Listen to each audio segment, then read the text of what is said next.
Let the hustle and bustle of the day fade away gradually into the silence. Let your breath grow soft little by little, and let your body let go of its defenses to relax and stretch with peace of mind. Tonight, we will embark on a gentle journey. Has nothing to do with where you go, but everything to do with staying in the present.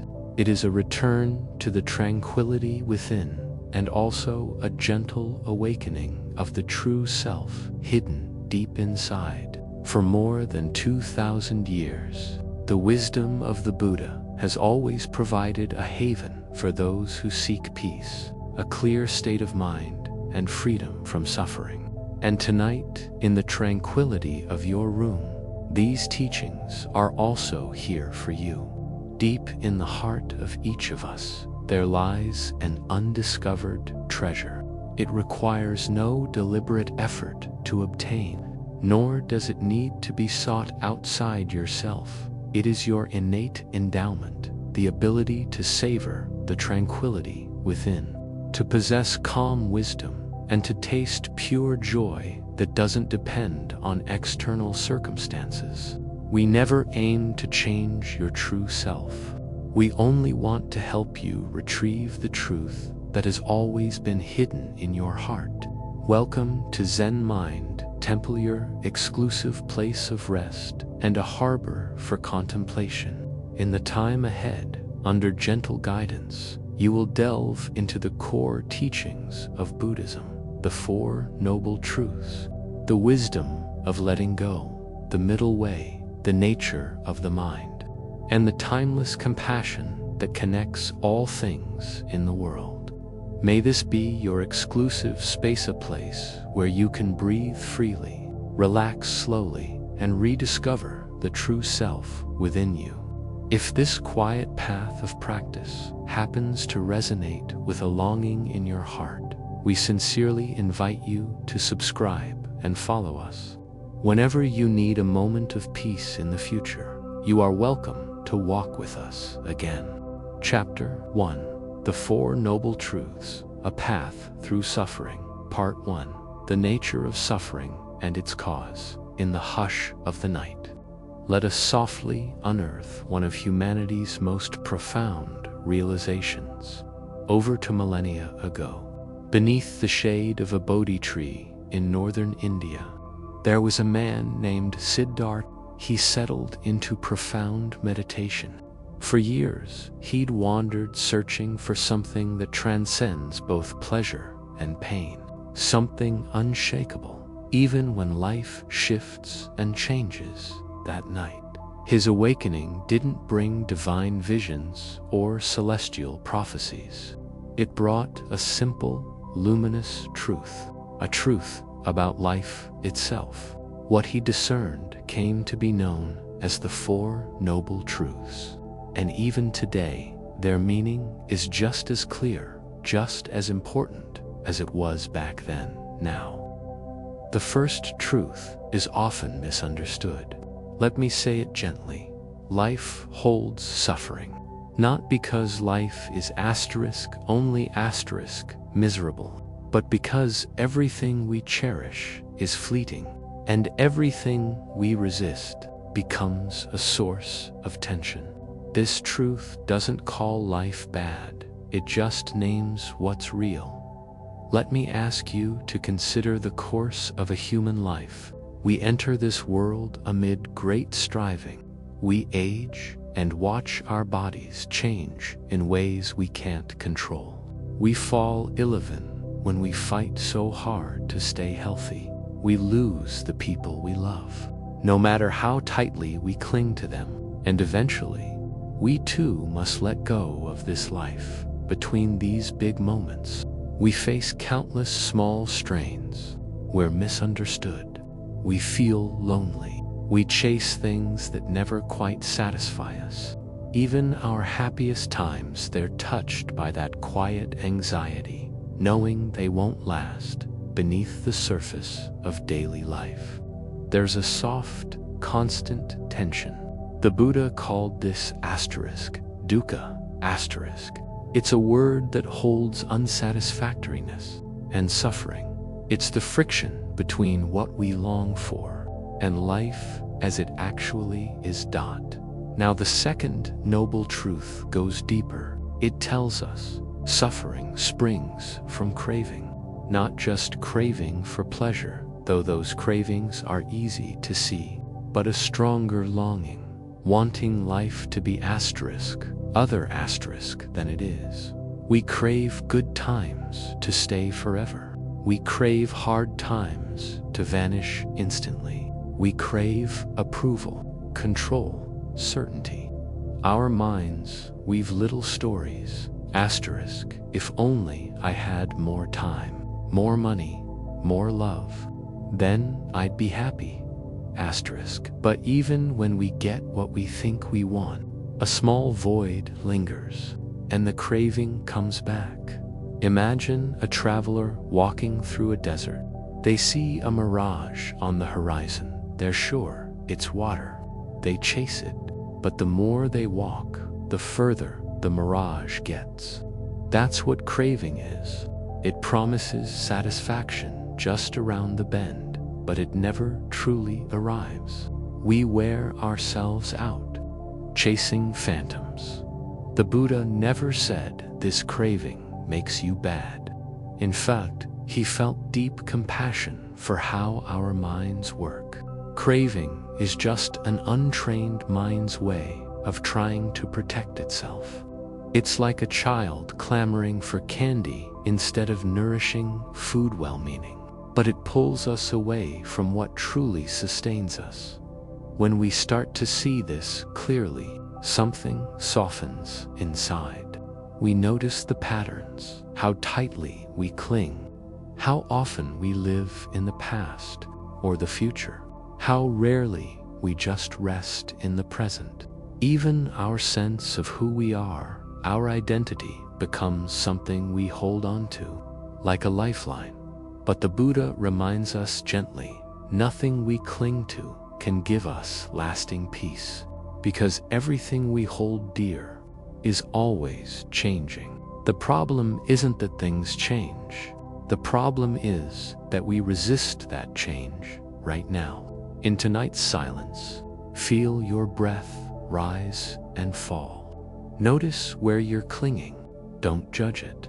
Don't try to fix it. Just be aware. Is there a longing you've carried for years? A vision of life you thought would make you whole? For now, you can set it down softly. Letting go isn't failure. It's remembering how to rest. This awareness, this quiet noticing, is the start of freedom. You don't have to force yourself to stop craving. You just need to see it clearly. And in that clarity, a new possibility starts to bloom. In the next part of this chapter, we'll explore that possibility, the end of suffering, and the noble eightfold path that leads to liberation. But for now, just stay here, breathe, listen, and remember, you are not flawed. You are awakening. Part 2. The End of Suffering and the Noble Eightfold Path. Now that we've softly uncovered the truths of suffering and its root, craving, let's turn to something far more hopeful, the third and fourth noble truths. These aren't just abstract ideas. They're living, breathing promises. The third noble truth tells us this suffering can end, yes, truly, not by running from life, not by denying pain, but by waking up to how things truly are and stopping our resistance to them.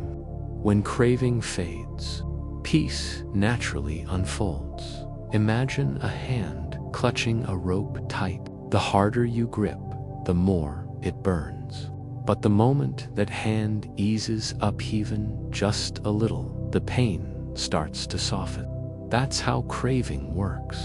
We don't suffer because life is painful. We suffer because we hold on too tight. We resist, we chase, we cling.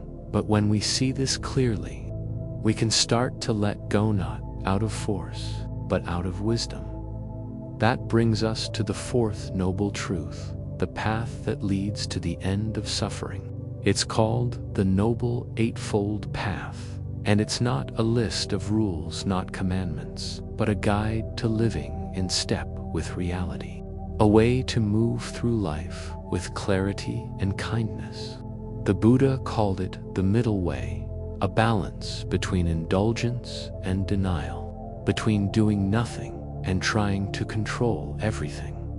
This path starts with right view, seeing life as it really is, not through the filter of fear or fantasy, but with wise understanding. We begin to see that everything changes, that our choices leave marks, and that clinging only brings pain. This one shift in how we see the world, it changes everything. Next is right intention, a soft commitment to live with kindness, letting go, and goodwill. Instead of acting out of greed or anger, we turn our hearts toward what nourishes us and nourishes others. Then comes right speech. It asks us to use our words carefully. Words can heal or they can hurt. They can build trust or break it. The practice here is simple. Speak truthfully, speak kindly, and if your words might wound, choose silence instead. After that is right action, living in a way that's ethical, that lines up with goodness. That means not hurting others, not taking what isn't freely given, and honoring all life. It's not about strict rules, it's about making choices that feel kind, that don't harm. Right? Livelihood reminds us how we make a living matters. It invites us to pick work that doesn't exploit anyone, that doesn't hurt others, work that adds to the world's well-being, instead of taking from it, not pushing too hard, just balanced effort. Letting go of unwholesome thoughts, the ones that make us bitter or scared, and growing the wholesome ones, joy, generosity, being present. It's like tending a garden, gently pulling weeds and watering the good seeds. Right mindfulness teaches us to pay attention moment by moment without judging, to get close to our breath, our feelings, our thoughts, not trying to control them, but meeting them with curiosity and care, like saying, I see you, and that's okay. And finally, right concentration, usually grown through meditation. It helps us train our minds to settle, like a calm lake, not ruffled by the wind. A concentrated mind is like a clear mirror. It shows reality as it is, no distortion. And in that stillness, insight blooms. These 8 things aren't steps to check off one by one. They're qualities to grow all together, like the spokes of a wheelage supporting the other, turning the wheel of awakening in your life. As you lie here tonight, let yourself feel this possibility. Suffering isn't your destiny. Peace isn't just for saints or wise people. It's here, right now, for anyone willing to look deeply and live wisely. This path isn't far. In fact, you're already walking it. Every time you breathe with awareness, every time you speak with kindness, every time you loosen your grip on what hurts, let these teachings sink into your heart like soft rain on dry earth. Let tonight's rest be a gift to your own freedom. You don't need to become someone new. You just need to come home to the truth of who you've always been. If this touched that quiet place in you, consider subscribing to this channel. Every video here is a soft return to peace. Let's keep walking this path together, one breath at a time. Chapter 2: The Web of Life, Interconnection, and Dependent Origination. Part 1. Nothing exists in isolation. Now, close your eyes and picture the soft fabric of the shirt you're wearing. Maybe you picked it up from a store shelf or got it as a gift, but right now, let's trace its story back, step by step. The threads that make it, they came from cotton. That cotton grew from a tiny seed, a seed that sprouted in soil, fed by rain and warmed by sunlight. Then people's hands harvested that cotton, sent it through machines built by hundreds of engineers, dyed it by workers in far-off places, and finally, drivers and sailors carried it across roads and oceans until it reached you, touching your skin right here, right now. For this one shirt to exist in this moment, every single one of these things had to line up perfectly timed. That's the heart of dependent origination, the Buddhist truth that nothing stands alone. Every moment, everything, every feeling, they all grow from a huge web of conditions. Take away just one, the sun, the water, the hands that planted the seed, and what you're wearing wouldn't exist. We often think of ourselves as lone travelers, moving through the world with our own little stories. But the truth is far more wonderful. We're threads in a big, living tapestry. The breath you're taking now, it's a gift from trees. The food you ate today, it happened because of farmers you'll never meet. Even your thoughts, your feelings, the words you speak there, all shaped by the people who came before you. Teachers, parents, writers, ancestors. When we start to see through the illusion of being separate, something beautiful unfolds. Compassion stops being a distant virtue and becomes something natural, something easy. You'll feel more patient with others because you'll know their moods, their choices, even their mistakes. They're all shaped by things they can't control. Just like you, they're trying to find their way in a world that's always shifting. This way of seeing softens your heart. Imagine you're in a cafe and the barista is short with you. Instead of feeling annoyed right away, a little spark of awareness pops up. Maybe she didn't sleep last night. Maybe her kid is sick. Maybe she's just tired human, like you. So you respond gently, a soft smile, a quiet thank you. That small moment, it's a ripple. You'll never know how far it goes, but kindness, like all energy, disappears. It moves, it grows, and it comes back. Somehow, Buddhism teaches us we're both receivers and part of this web. What we send out echoes.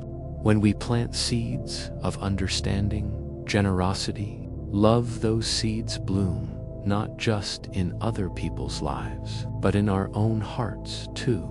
Sometimes the world feels overwhelming, but remember this, even the tiniest act of care matters. A kind word, pausing before you judge, taking a deep breath when things feel chaotic. These small things shift something real, not just for others, but for you. This truth brings quiet freedom. You don't have to carry everything alone. You'll see you're supported, held connected to the earth, to time, to the hearts of other people. As you rest tonight, let this truth wrap around you like a warm blanket. You're not separate. You're not a mistake. You're part of something huge and tender and alive. And this is just the beginning. In the next part, we'll talk about how even when we lose someone, they're still here, woven into who we are and into the world around us. Part 2, Love Never Ends. The invisible threads of connection loss brings a soft, quiet sorrow. A parent passes. A partner leaves. A dear friend doesn't walk beside you anymore. The world keeps turning, but a part of you is still and quiet. But even here, maybe especially here, the truth of interconnection whispers to us. Buddhism says nothing truly fades away. When conditions change, shapes dissolve.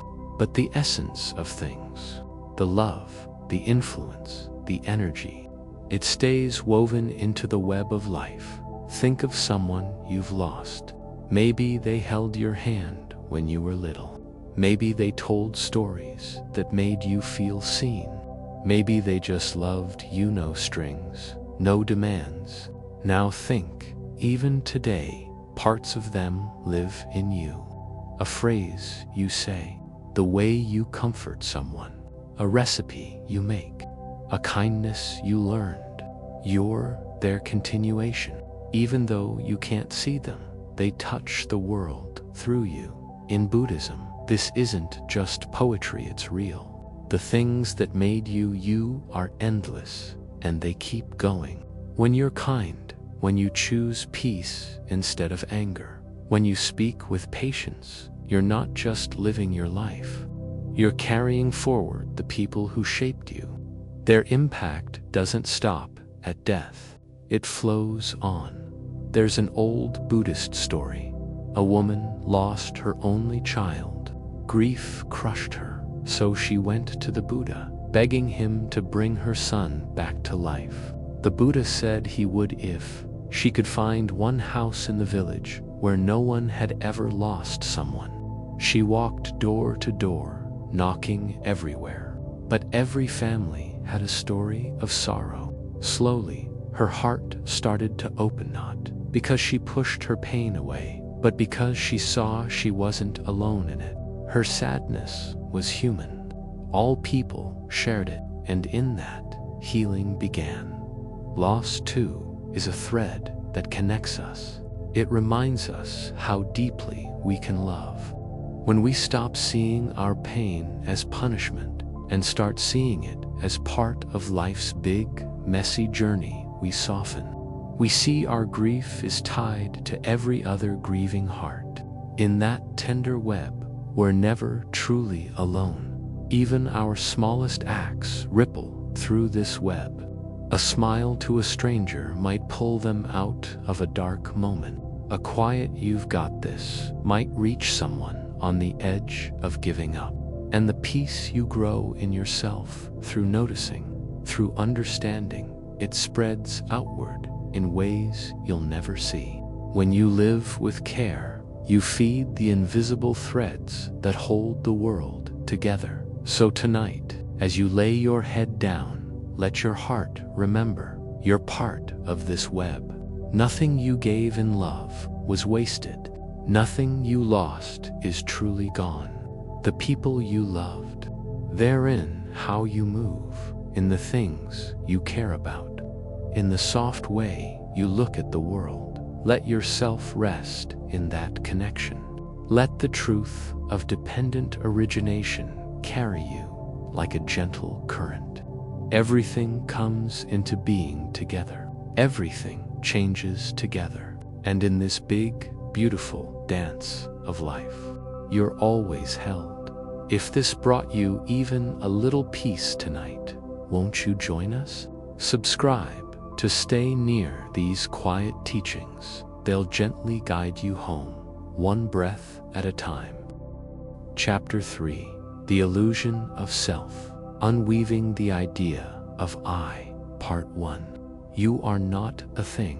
You are a process. Close your eyes for a moment and call to mind the word me, that inner feeling of being someone, a person with a story, a personality, a name.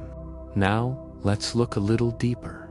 When you say I, what exactly are you talking about? Is it your body, your thoughts, your memories, your emotions? Buddhism invites us to notice something gentle but profound. What we usually call the self isn't a single, solid thing. It's more like a flowing river, an ongoing process of change, of movement, of becoming. Imagine a car. You point to it and say, "That's my car." But what if you took it apart? removed the wheels, the engine, the seats. At what point does it stop being a car? A car isn't one fixed thing. It's a collection of parts working together, moment to moment. The same goes for you. Your body is made of cells that renew themselves every day. Your mind is a stream of thoughts, feelings, and perceptions, always shifting, always changing. There's no unchanging you sitting at the center, controlling it all. There's just movement, just change, just life unfolding, one moment at a time. This teaching is called *unetta, the doctrine of none. At first, it might feel unsettling, especially in a world that tells us to find ourselves or define who we are. But in truth, this insight is deeply freeing. If the self isn't fixed, then you aren't stuck. You aren't doomed to be the anxious one, or the angry one, or the one who always fails. Those are just passing experiences, not permanent labels. The Buddha taught that what we call self is made of 5 parts, known as the *5 aggregates. Form your body. Feelings, pleasure, pain, neutrality, perceptions, how you interpret the world, mental formations, thoughts, habits, and consciousness awareness itself. Every single one of these is impermanent. Every one changes. So how can something made entirely of change be a fixed self? It can't. And realizing that loosens the grip of self-judgment. You don't have to take every thought personally. You don't have to let every emotion define you. When you understand that your identity isn't a stone knits away, you start to breathe easier. You can fail without feeling like a failure. You can feel sad without becoming sadness. You can sit with your flaws and fears without making them who you are. And as you let go of clinging to your own fixed identity, something beautiful happens. You start to let go of fixing others, too. How often do we put people in boxes? He's selfish. She's unreliable. I'm not good enough. These labels feel solid, but they're just snapshots of a single moment. Everyone, including you, is more than one thought, one feeling, one choice. Everyone is changing, evolving, trying. When you stop clinging to a fixed idea of who you are, your heart opens to the messy, shifting humanity of everyone else. So tonight, as you lie still and listen, let this gentle truth sink in. You are not a static being. You are a living process, a breath, a heartbeat, a ripple in the stream of awareness. There's no one you have to be, no story you have to carry forever. Let yourself soften. Let yourself just be asterisk, and let the tight idea of I fade like mist in the morning sun. In the next part, we'll explore how this understanding lets you live with more compassion, less fear, and greater freedom every part of your life. For now, breathe gently. Rest in the quiet truth that you are not a thing to fix. You are a wonder to witness. Part 2. Living without a fixed, solid self-compassion, clarity, and freedom. Once you start to see that the self isn't a permanent, unchanging thing, your whole relationship with life shifts. You no longer hold onto your mistakes like lifelong scars. You no longer build your worth on successes that can vanish in a moment. Instead, you start to meet yourself with tenderness, seeing yourself as someone in process, not a project to perfect, but a being to understand. Think about how often we say things like, I am a failure, or I'm not strong enough. These words assume there's a fixed me defined by one single experience. But when you realize the self is like a flowing stream shaped by so many small, changing conditions, you start to speak differently. You might say, in this moment, there was failure, or strength isn't here right now, but it might come. These shifts in language are subtle, but they create space in your mind. They let you breathe. And they don't just change how you treat yourself, they transform how you treat others, too. If there's no fixed self in you, there's no fixed self in anyone else. That person who hurt you, they were moving through their own storm of thoughts and past experiences. That family member who seems selfish, maybe they're just reacting to wounds you can't see. Understanding this doesn't mean you accept harmful behavior or let people cross your boundaries. It means you don't have to pile blame, resentment, or judgment on top of the pain. You protect yourself wisely with clarity, not hatred. The Buddha once explained it like this: just as we know a chariot is just a collection of parts, wheel, axle, frame, we too are a collection of parts, always changing, never fixed. And just like the chariot, there's no central you controlling everything.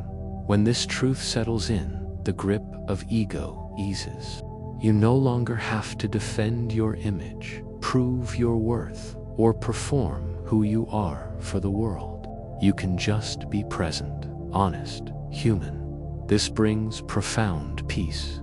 You start to live with fewer regrets and more curiosity, fewer judgments and more grace. You realize that other people's opinions of you don't define you. Even your own thoughts about yourself are just passing clouds in the sky of your awareness. You become less reactive, more open, and even when life is hard, it feels softer. There's a Zen story about a monk who carried a cracked water pot. Every day, he'd walk from the stream to the temple, carrying water, and every step, water leaked from the crack. At first, he felt ashamed, but over time, he noticed something. Flowers had started blooming along the path, where the leaking water had seeped into the soil. The crack, in its own quiet way, had nurtured life. It's the same for you. When you stop trying to fix every flaw in yourself or others, you start to see the unexpected beauty that comes from imperfection. You're not here to hold yourself together. You're here to let yourself unfold tonight. As you lie down and listen to the hush of your breath, let go of the idea that you have to be a certain way to deserve peace. You are not your thoughts. You are not your past. You are not your job or your role or your name. You are the space that holds all of these things: pure presence, quiet awareness, and in this truth, there's nothing to become, only something to remember. If this quiet truth brought ease to your heart, stay close. Subscribe to this channel and come back to this peace anytime you need it. If you've ever sat beside a quiet stream, watching water slip over smooth stones, you've already glimpsed the truth the Buddha shared so long ago. Everything flows. There is nothing in this world that stays still. No moment, no thought, no feeling, no situation, none of it is permanent. Life is a river, not a rock. And yet, we so often forget. We hold on to things like they'll stay forever. We push back against change like it's a mistake. But what if change isn't the problem? What if our resistance is you aren't the same person you were 5 years ago, even 5 days ago? Your body has changed, cells renewed, small shifts you might not see. Your ideas have shifted, your understanding deepened or softened. your moods, your hopes, your little preferences, they're all moving, moment to moment. Look closely, and you'll see this truth in everything around you. Trees let go of their leaves each season. Clouds shift and reform in the sky, never keeping one shape for long. Even mountains, solid as they seem, crumble little by little over time.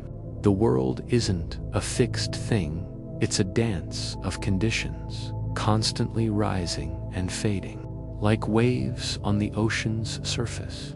This isn't just pretty poetry, it's the core of Buddhist insight. The Buddha taught that all conditioned phenomena, everything made of parts, everything that depends on other things to exist, are impermanent.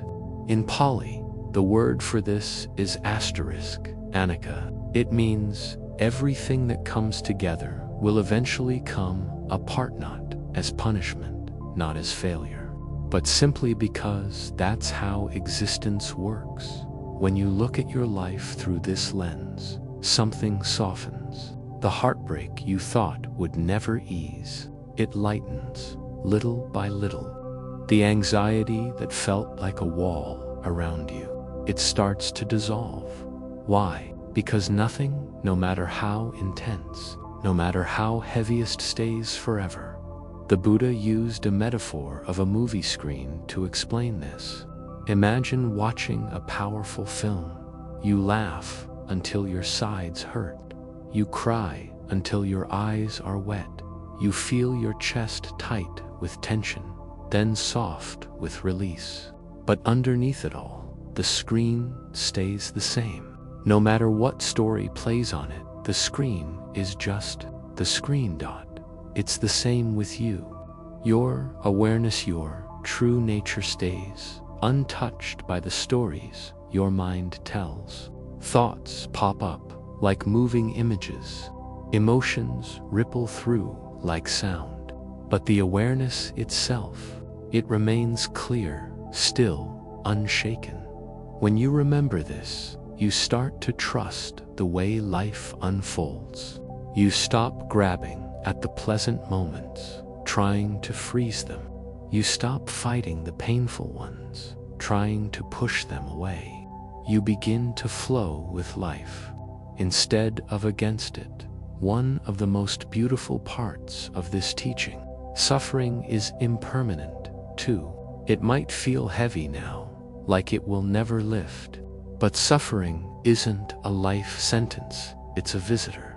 And like all visitors, it will leave when the conditions that hold it here fade. Sometimes that shift happens fast. Sometimes it takes time.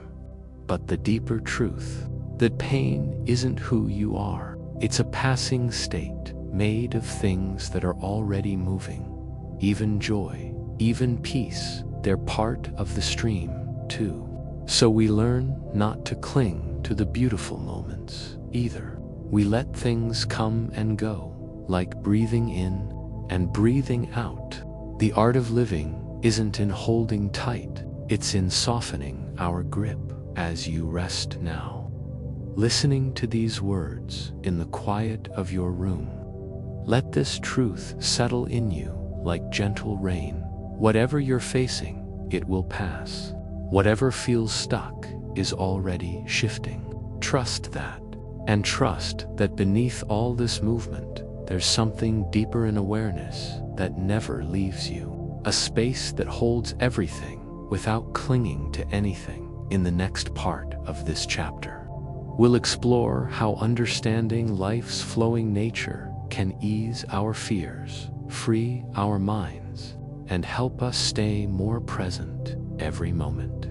For now, just breathe and let go. Like leaves floating on a river, Part 2. Letting go of fear in a world that never stays the same. One of the deepest roots of human fear is this. We trick ourselves into thinking things can stay permanent. We think when something good comes, like a happy job, a loving connection, a moment of calm, we have to grip it tight. Otherwise, it'll slip away.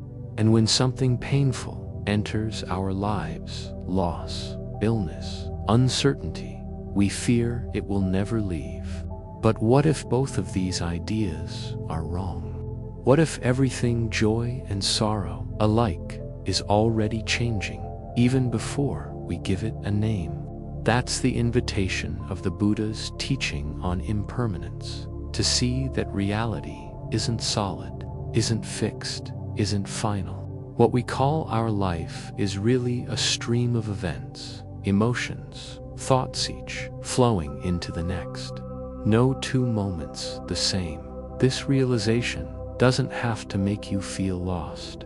In fact, it can set you free, because when you stop expecting life to hold still, you stop being shocked when it changes.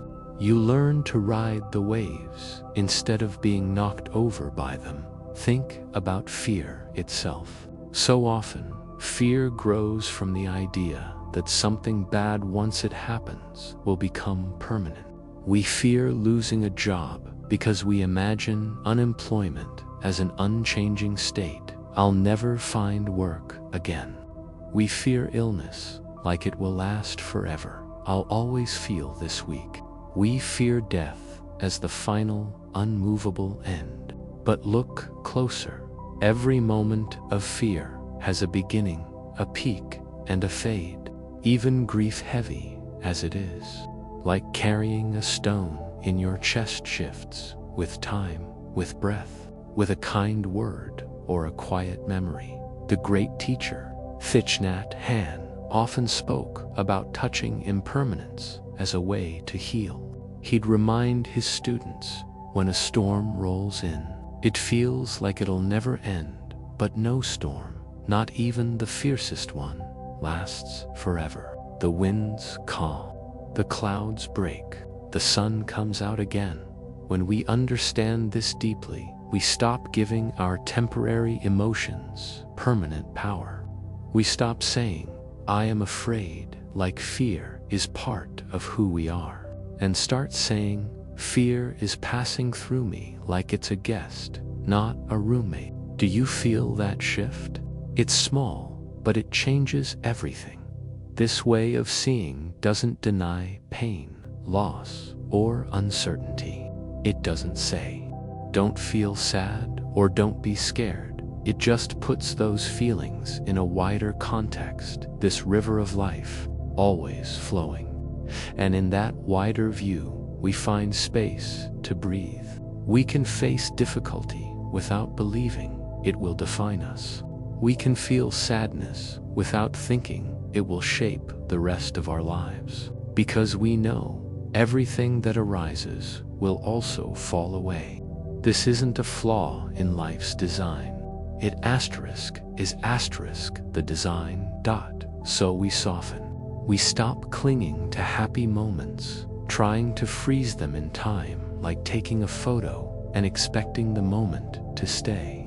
We stop pushing away hard moments, pretending they don't belong, like closing our eyes to a storm.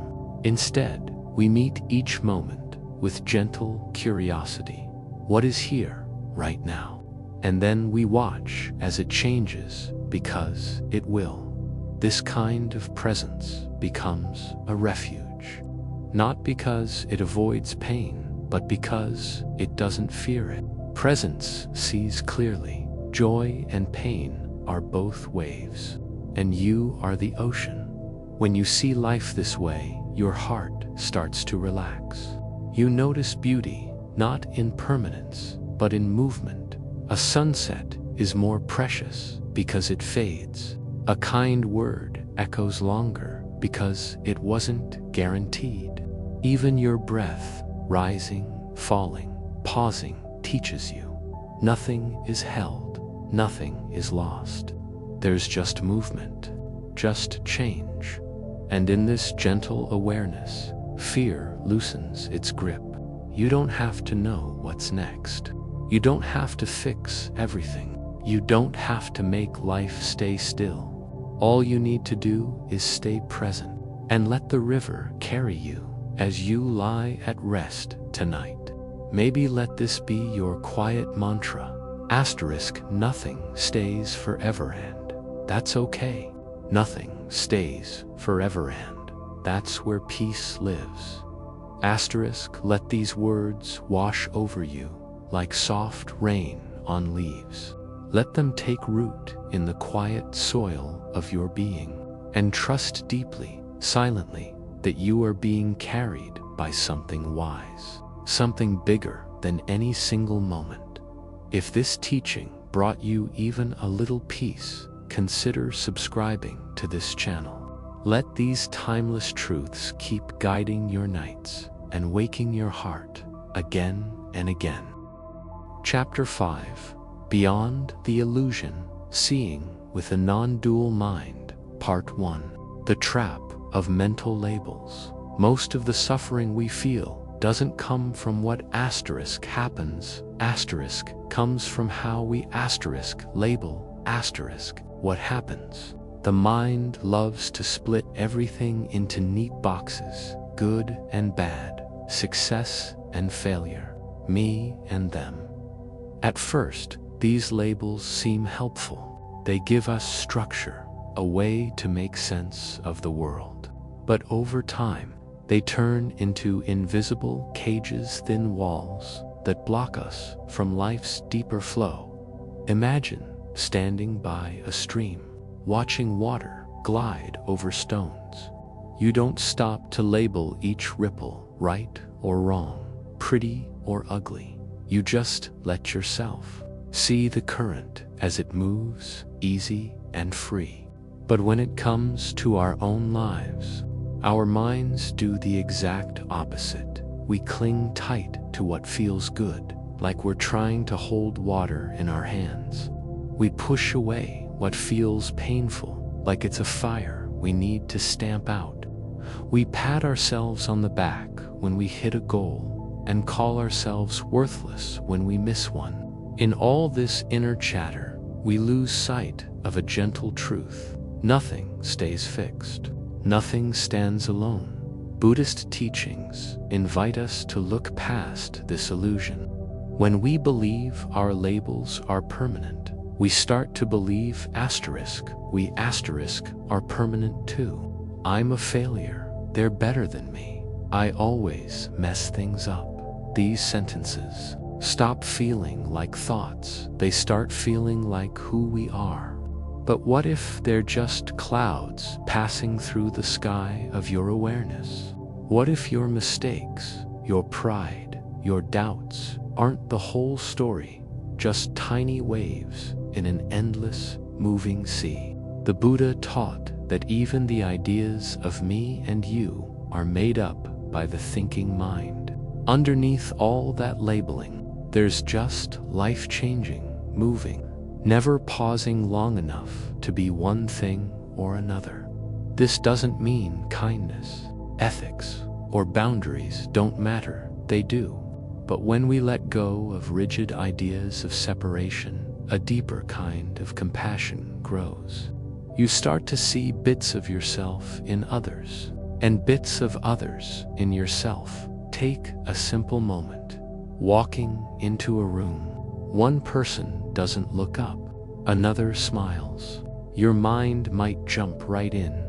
She doesn't like me. He's on my side. But those are just asterisk stories. Asterisk, not facts. What if the person who ignored you was lost in a worry, tangled up in their own pain? What if the one who smiled was just happy to be alive, not reacting to you at all? When you stop defining every experience through judgment, something quiet and powerful opens up.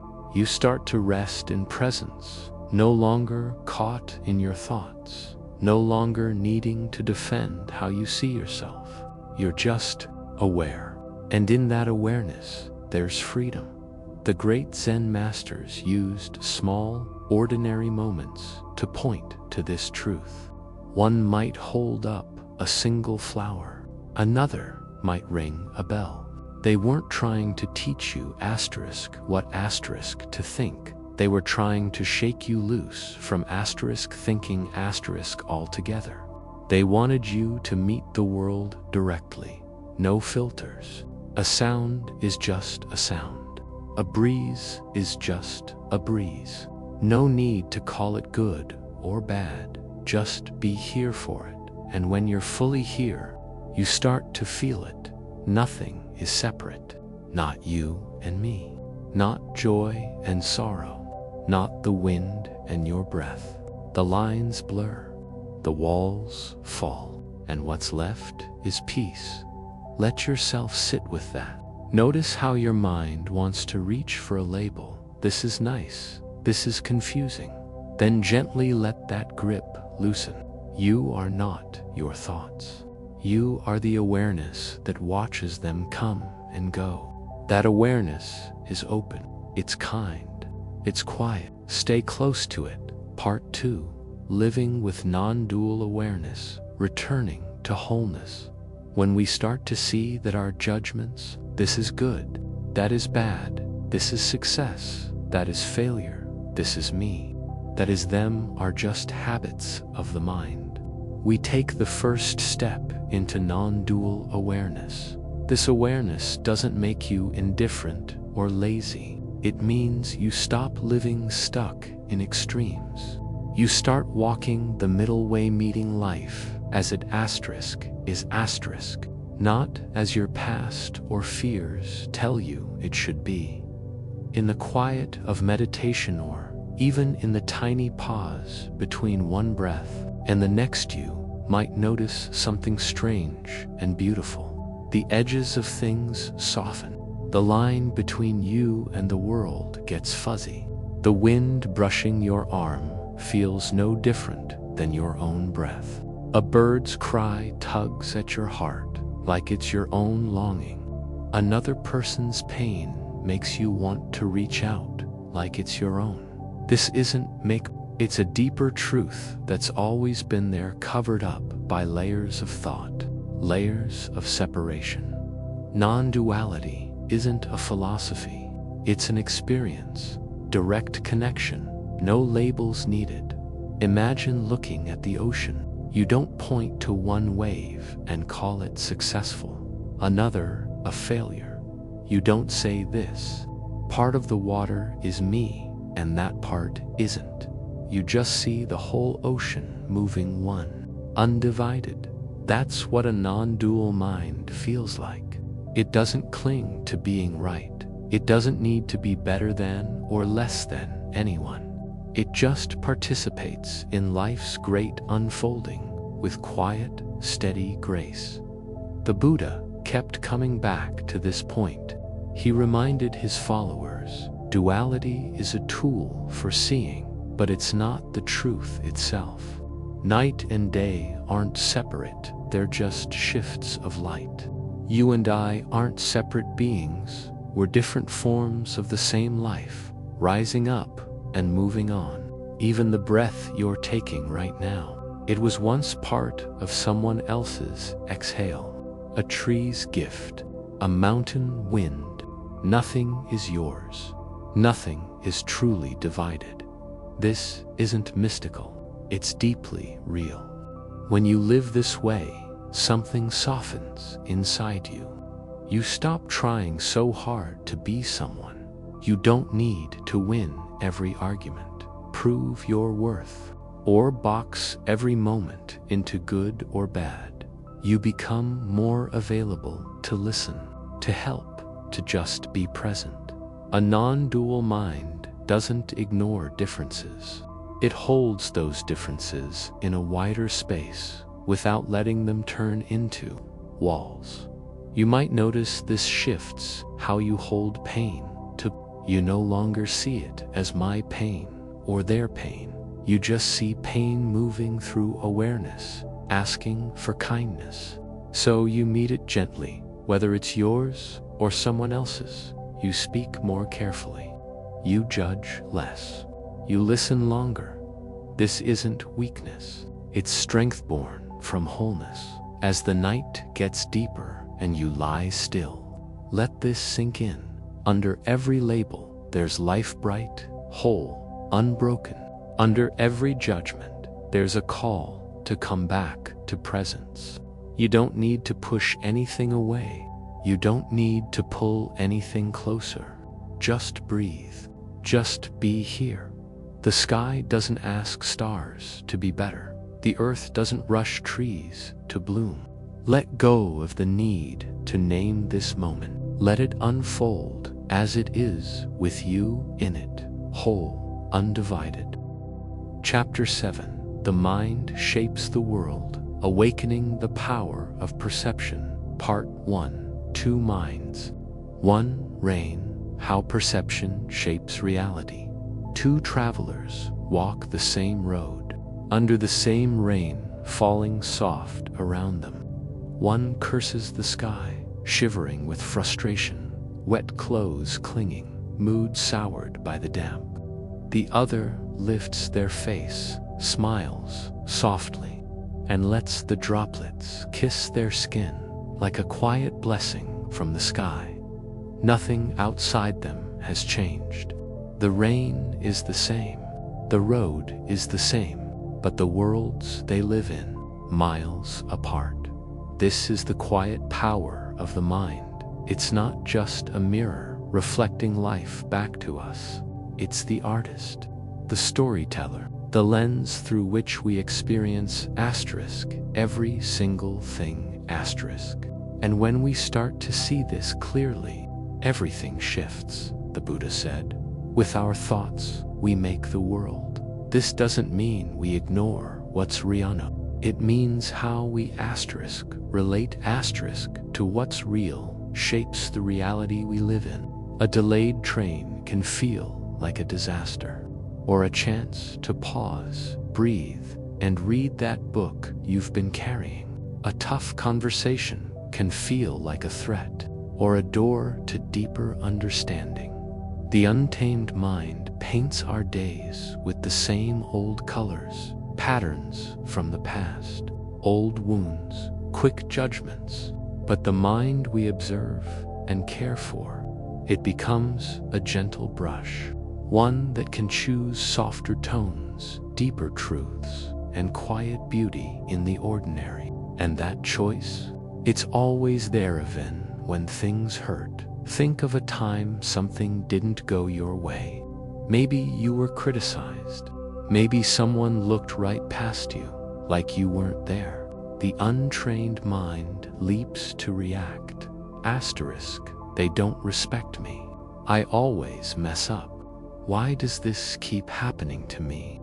The story starts, and soon your chest tightens, your breath shortens, and the moment isn't just what happened anymore. It's wrapped in layers of meaning, memory, and blame.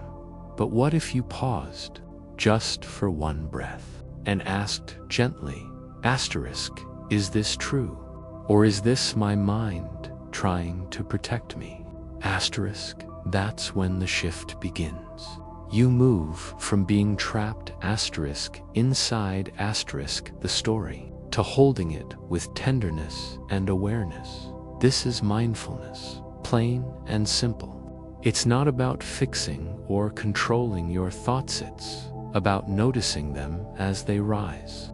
Like leaves drifting on a stream, you watch them float by. No need to grab, no need to push. Some are anxious, some are critical, some are kind, but none of them are They're just clouds passing through the vast sky of your awareness. When you rest in that space, behind the thoughts, you're free. You can choose which thoughts to nourish and which to let drift away. And that's where the real power lives. The mind can be trained, just as a garden blooms with care and intention. Your inner world can be cultivated. With loving attention, you can feed thoughts that are kind, patient, and open.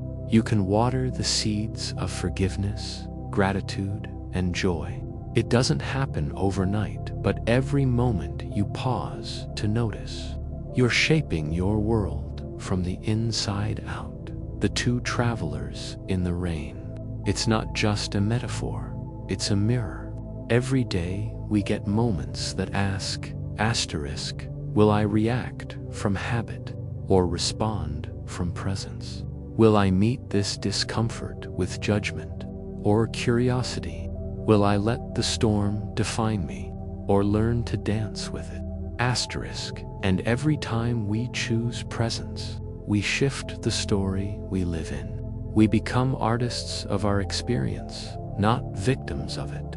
Let that settle gently in your heart. Your mind isn't your enemy, it's your instrument. And when tuned with care and patience, it plays the quiet song of wisdom.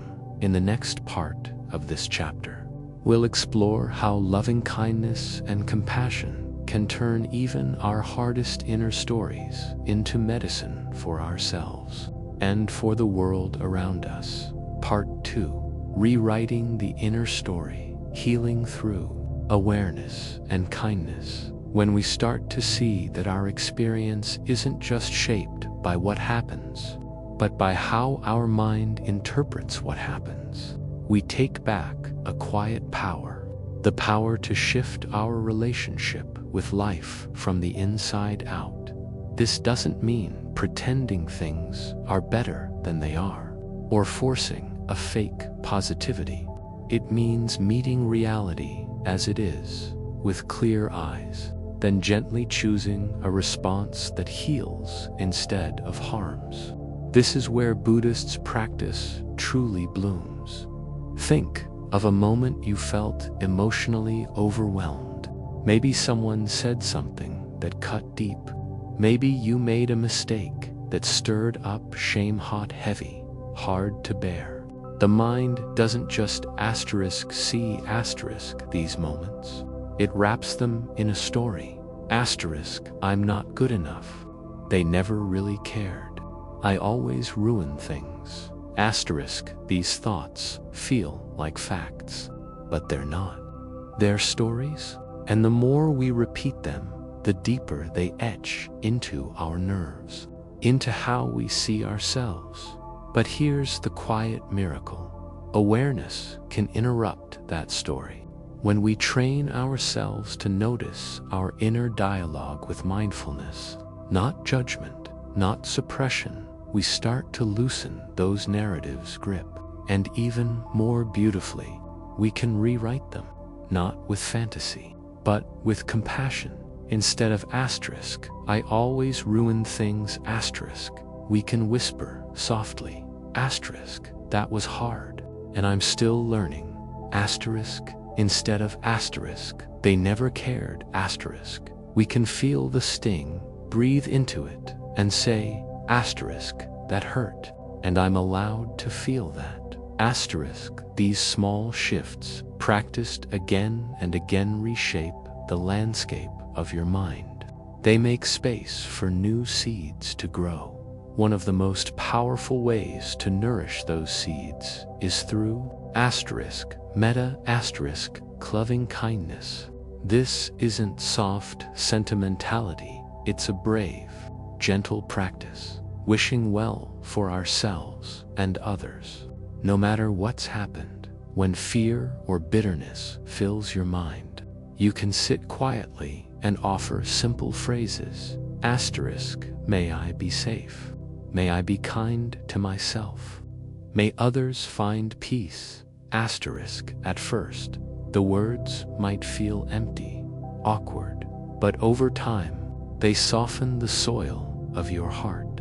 They open the space where healing starts. And when we do this consistently, we change more than just our inner world, we change our outer one too. Our relationships shift.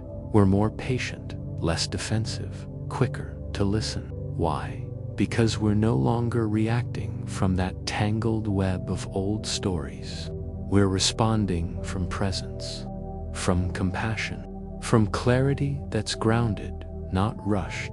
This is the path of inner liberation, not escaping life, but transforming how we meet it. The rain will still fall, challenges will still come, but when your mind isn't your enemy, you walk through them differently.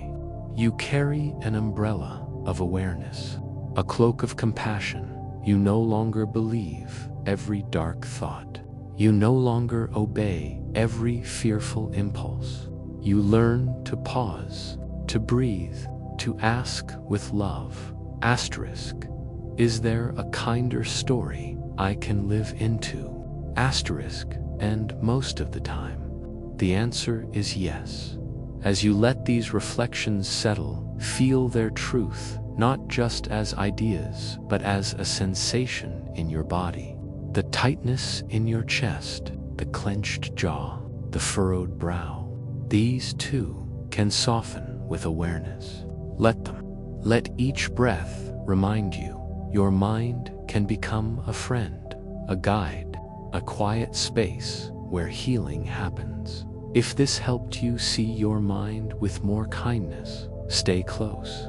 Subscribe to this channel and keep walking gently inward, where peace begins. Chapter 7. The Mind Shapes the World, Awakening the Power of Perception. Part 1. To Minds. 1. Rain. How perception shapes reality. Two travelers walk the same road, under the same rain falling soft around them. One curses the sky, shivering with frustration, wet clothes clinging, mood soured by the damp. The other lifts their face, smiles softly, and lets the droplets kiss their skin like a quiet blessing from the sky. Nothing outside them has changed. The rain is the same, the road is the same, but the worlds they live in, miles apart. This is the quiet power of the mind. It's not just a mirror reflecting life back to us. It's the artist, the storyteller, the lens through which we experience asterisk, every single thing asterisk.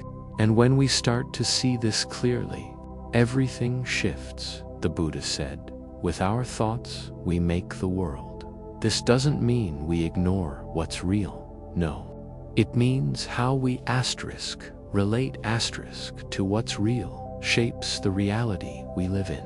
A delayed train can feel like a disaster, or a chance to pause, breathe, and read that book you've been carrying. A tough conversation can feel like a threat, or a door to deeper understanding. The untamed mind paints our days with the same old colors, patterns from the past, old wounds, quick judgments. But the mind we observe and care for, it becomes a gentle brush, one that can choose softer tones, deeper truths, and quiet beauty in the ordinary. And that choice, it's always there even when things hurt. Think of a time something didn't go your way. Maybe you were criticized. Maybe someone looked right past you, like you weren't there. The untrained mind leaps to react. Asterisk, they don't respect me. I always mess up. Why does this keep happening to me? Asterisk, the story starts, and soon your chest tightens, your breath shortens. And the moment isn't just what happened anymore, it's wrapped in layers of meaning, memory, and blame. But what if you paused, just for one breath, and asked gently, asterisk, is this true? Or is this my mind trying to protect me? Asterisk, that's when the shift begins.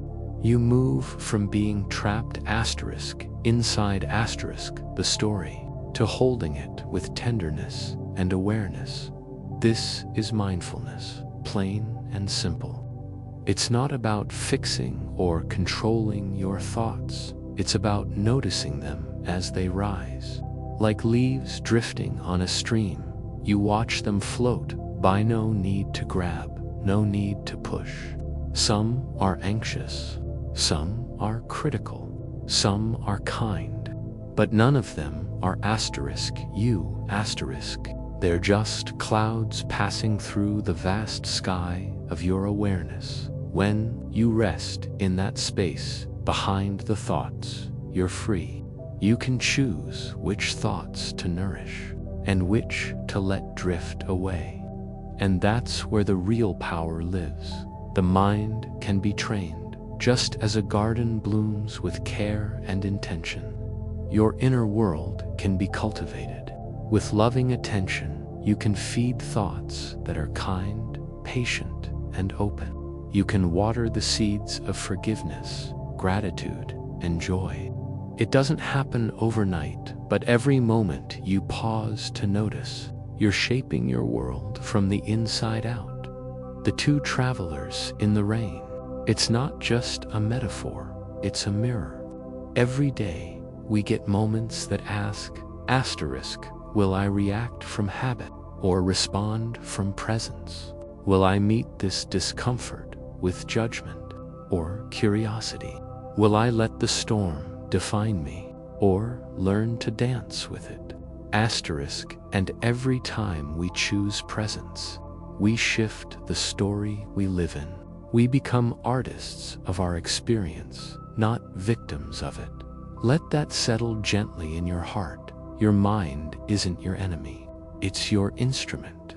And when tuned with care and patience, it plays the quiet song of wisdom. In the next part of this chapter, we'll explore how loving kindness and compassion can turn even our hardest inner stories into medicine for ourselves and for the world around us. Part 2. Rewriting the inner story, healing through awareness and kindness. When we start to see that our experience isn't just shaped by what happens, but by how our mind interprets what happens, we take back a quiet power, the power to shift our relationship with life from the inside out. This doesn't mean pretending things are better than they are, or forcing a fake positivity. It means meeting reality as it is, with clear eyes, then gently choosing a response that heals instead of harms. This is where Buddhist practice truly blooms. Think of a moment you felt emotionally overwhelmed. Maybe someone said something that cut deep. Maybe you made a mistake that stirred up shame, hot, heavy, hard to bear. The mind doesn't just see these moments. It wraps them in a story. I'm not good enough.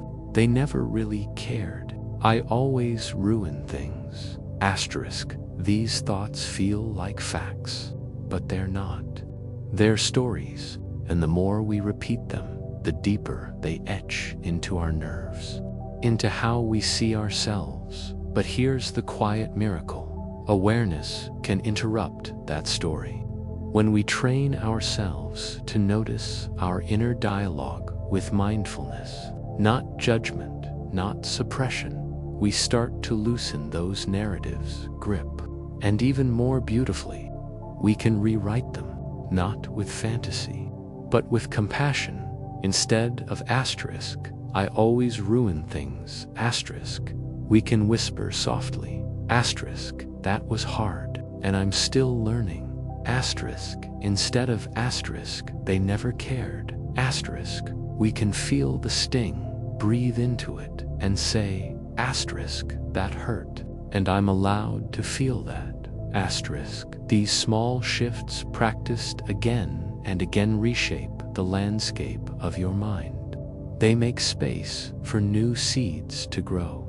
One of the most powerful ways to nourish those seeds is through metta, loving kindness. This isn't soft sentimentality, it's a brave, gentle practice, wishing well for ourselves and others. No matter what's happened, when fear or bitterness fills your mind, you can sit quietly and offer simple phrases. May I be safe. May I be kind to myself. May others find peace. At first, the words might feel empty, awkward, but over time, they soften the soil of your heart. They open the space where healing starts. And when we do this consistently, we change more than just our inner world. we change our outer one too. Our relationships shift. We're more patient, less defensive, quicker to listen. Why? Because we're no longer reacting from that tangled web of old stories. We're responding from presence, from compassion, from clarity that's grounded, not rushed. This is the path of inner liberation, not escaping life, but transforming how we meet it. The rain will still fall, challenges will still come, but when your mind isn't your enemy, you walk through them differently. You carry an umbrella of awareness, a cloak of compassion. You no longer believe every dark thought.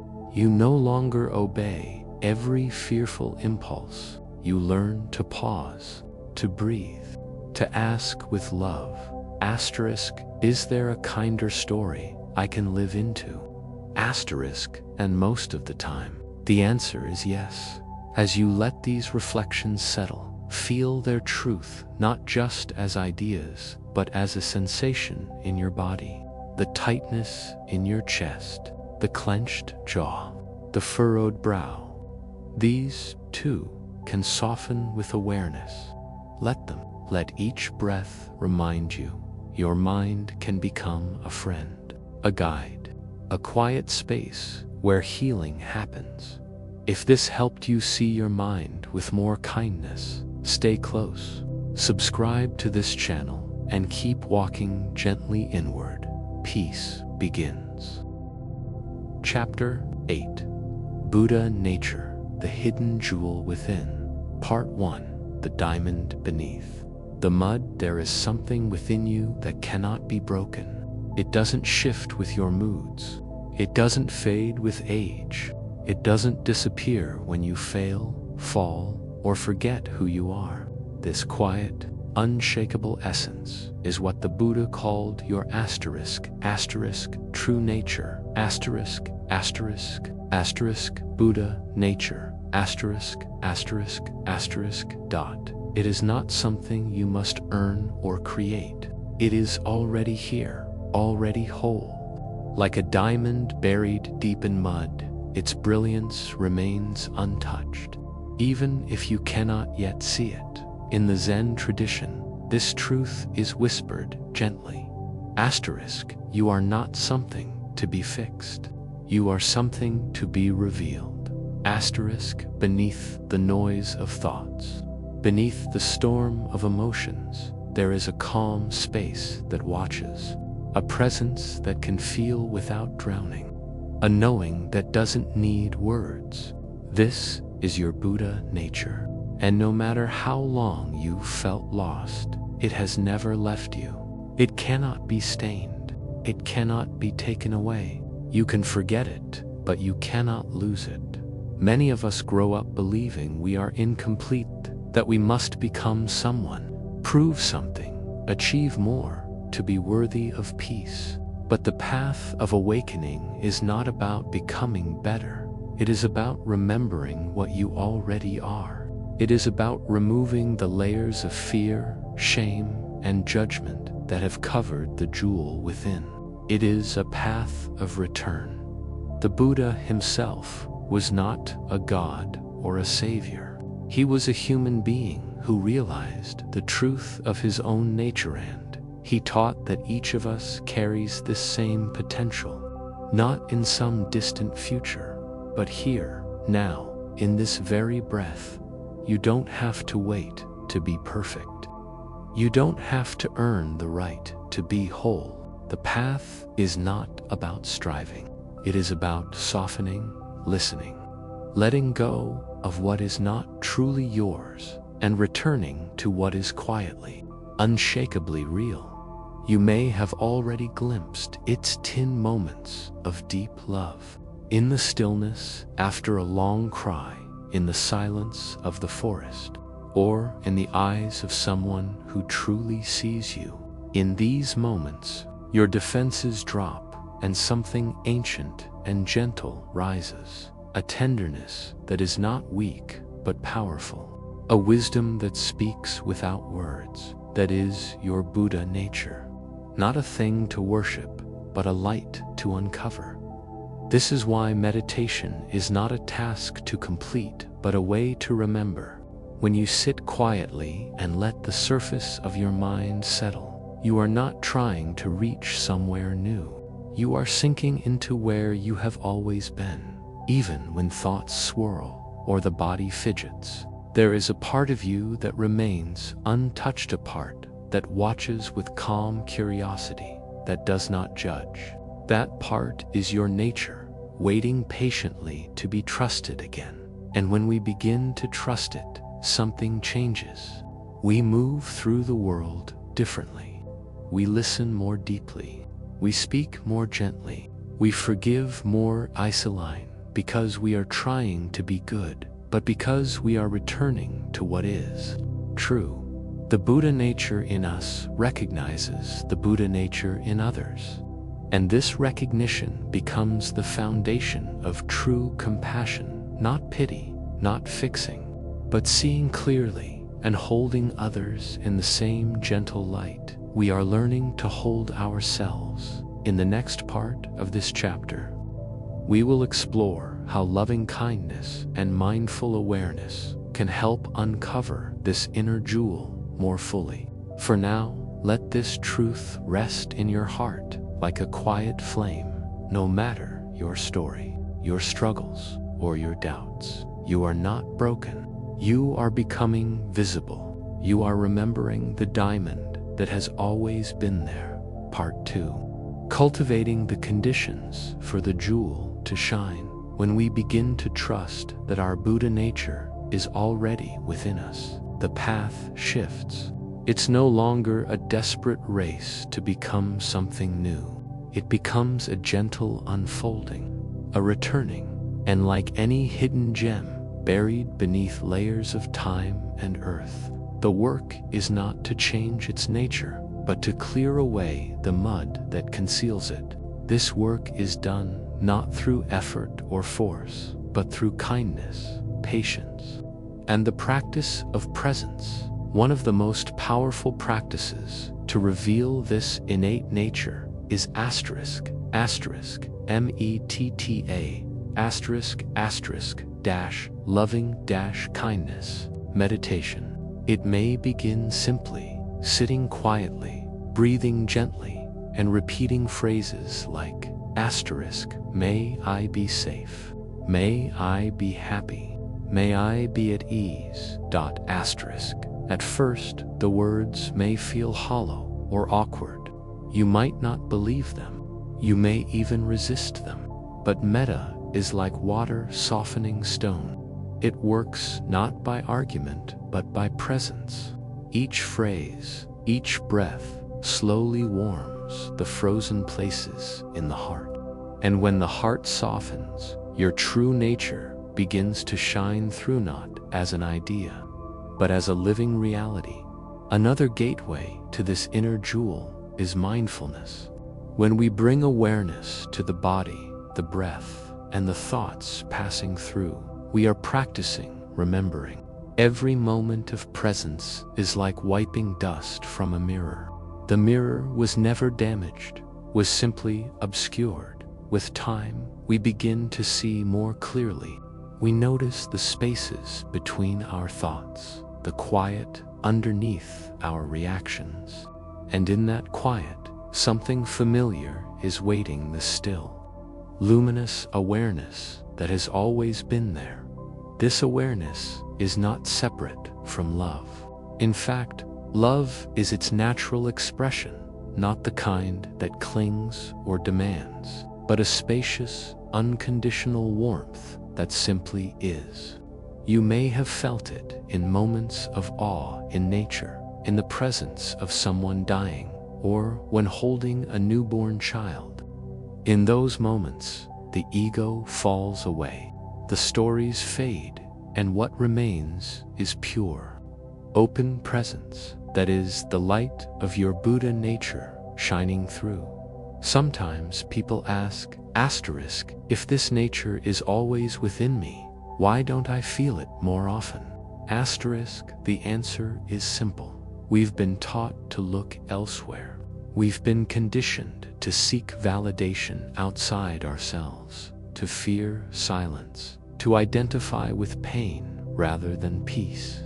But every time we pause, every time we choose presence over distraction, every time we offer kindness instead of judgment, we are clearing the mud.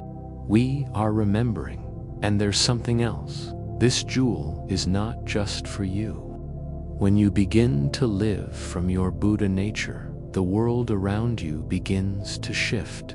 You listen differently. You hold space for others in a way that calms them. Your presence becomes medicine, not because you are doing anything special, but because you are no longer hiding the light within. That light speaks for itself. It ripples outward in subtle, healing ways you may never fully see. So let this be your encouragement. The path is not far. It begins wherever you are, in this breath, in this moment. You don't need to fix yourself first. You don't need to prove anything. You need only return to the stillness beneath the noise. Return to the warmth beneath the fear. Return to the presence that has never left you, even when you forgot it was there. If this reminded you of something sacred within, subscribe to this channel. Let your journey home be soft, steady, and full of light.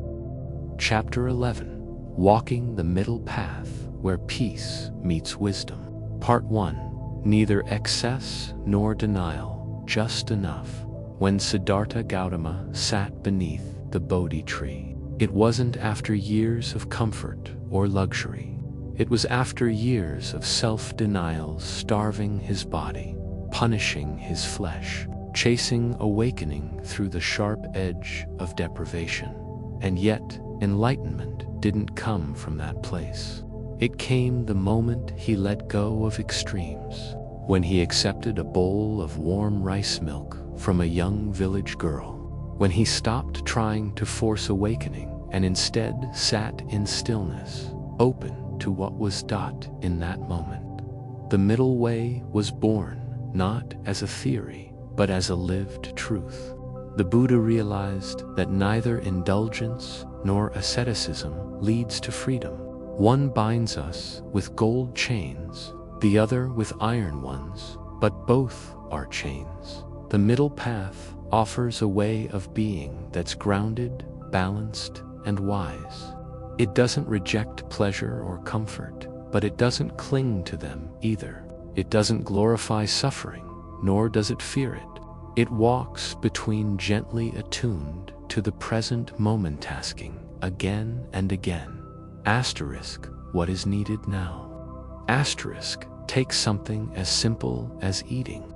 In our culture, meals can swing between extremes: overeating in response to stress, or restricting out of guilt or control. The middle path invites us to approach food with reverence, not obsession to eat enough to nourish the body, but not so much that the mind grows dull, to pause before reaching for another bite and ask, asterisk, am I still hungry? Or am I reaching for something else? Comfort, distraction, escape. Asterisk, this isn't moral judgment, it's mindful curiosity, a returning to center. Or think about discipline. There's a version of spiritual practice that is rigid, punishing, filled with shoulds and silent shame. And there's the other side, letting days slip by, convincing ourselves that we'll meditate tomorrow, reflect next week, start anew someday soon. The middle path doesn't demand perfection. It simply invites consistency, a little each day, not out of guilt, but out of love, out of trust that even a few quiet breaths taken with care can shift the entire inner landscape. And then there is effort. Some days we push ourselves to keep going, even when our bodies beg for rest. Other days we avoid the discomfort of effort, even when it would lead to growth. The middle path whispers, asterisk, listen. What is true right now? What does balance look like today? Asterisk, maybe balance today means resting. Maybe tomorrow it means showing up even when you don't feel ready. It's not a formula, it's a relationship, a dialogue with your own being. Even in how we relate to others, the middle path can be a light. When someone hurts us, we may be tempted to harden our hearts or lash out, but neither protects us. One closes the door to connection, the other burns it down. The middle way asks, asterisk, can I respond with clarity and kindness? Can I hold my boundary without losing my compassion? Can I stay soft without becoming a doormat? Asterisk, this path, though quiet and subtle, is a form of deep intelligence. It doesn't shout. It doesn't promise instant results, but it leads step by step to liberation, to a life lived in tune with the heart's wisdom. The Buddha often spoke of the middle way as a string on a lute knot, too tight, not too loose. If the string is too tight, it breaks. If it's too loose, it makes no sound. Only when it is tuned just right can music arise. Your life is that instrument, and you are learning to tune it with care. So when the day feels overwhelming, when the mind tugs in different directions, pause and ask yourself this gentle question, asterisk, what does balance look like just for this moment? Asterisk, not what should I do, not what do others expect, but what honors this body, this breath, this heart right now. Let the middle way be less of a destination and more of a daily rhythm, a returning, a rebalancing, a kindness to yourself. In the next part, we'll explore how this path of balance not only brings inner peace, but ripples outward into relationships, into the world, into how we show up in every space we enter. But for now, rest in this truth. Peace does not live at the extremes. It lives in the quiet center where nothing is forced and everything belongs. Part 2. Living the balance, moment by moment. As we begin to live the middle path in ordinary life, it stops being a distant teaching and becomes a daily compass. It doesn't ask us to renounce the world or run from it. It asks us to meet between judging ourselves harshly and abandoning self-awareness entirely, between suppressing what we feel and letting emotions rule our every word. But the Buddha didn't speak of life as a battlefield. He offered a path of gentleness, where each moment becomes a new invitation to return not to perfection, but to presence. You can practice the middle way right now in the way you sit. Are your shoulders tense? Is your breath rushed? The middle path begins by softening, not stiffening, just relaxing into uprightness. A body that holds itself with ease reflects a mind at peace in the way you walk. Are you rushing toward the next task or dragging your feet with dread? Try walking with steady steps, feeling each foot meet the earth as if it matters, because it does, in the way you speak. Can you say what's true without sharpness? Can you offer honesty without cruelty? The middle way doesn't hide your truth, but it doesn't wield it like a sword either. It teaches you to speak with intention, to listen with your whole being, and to pause before reacting. Even your relationship with time can shift. Some days you might feel guilty for resting, as if rest equals laziness. Other days you avoid effort out of fear or discomfort. The middle path says, asterisk, rest when you need it. Work when it matters. Trust your inner rhythm, not the pressure of the world, but the pulse of your own breath. It's not about having perfect balance every moment. It's about noticing when you're tilting to foreign, gently returning. And what about your inner critic?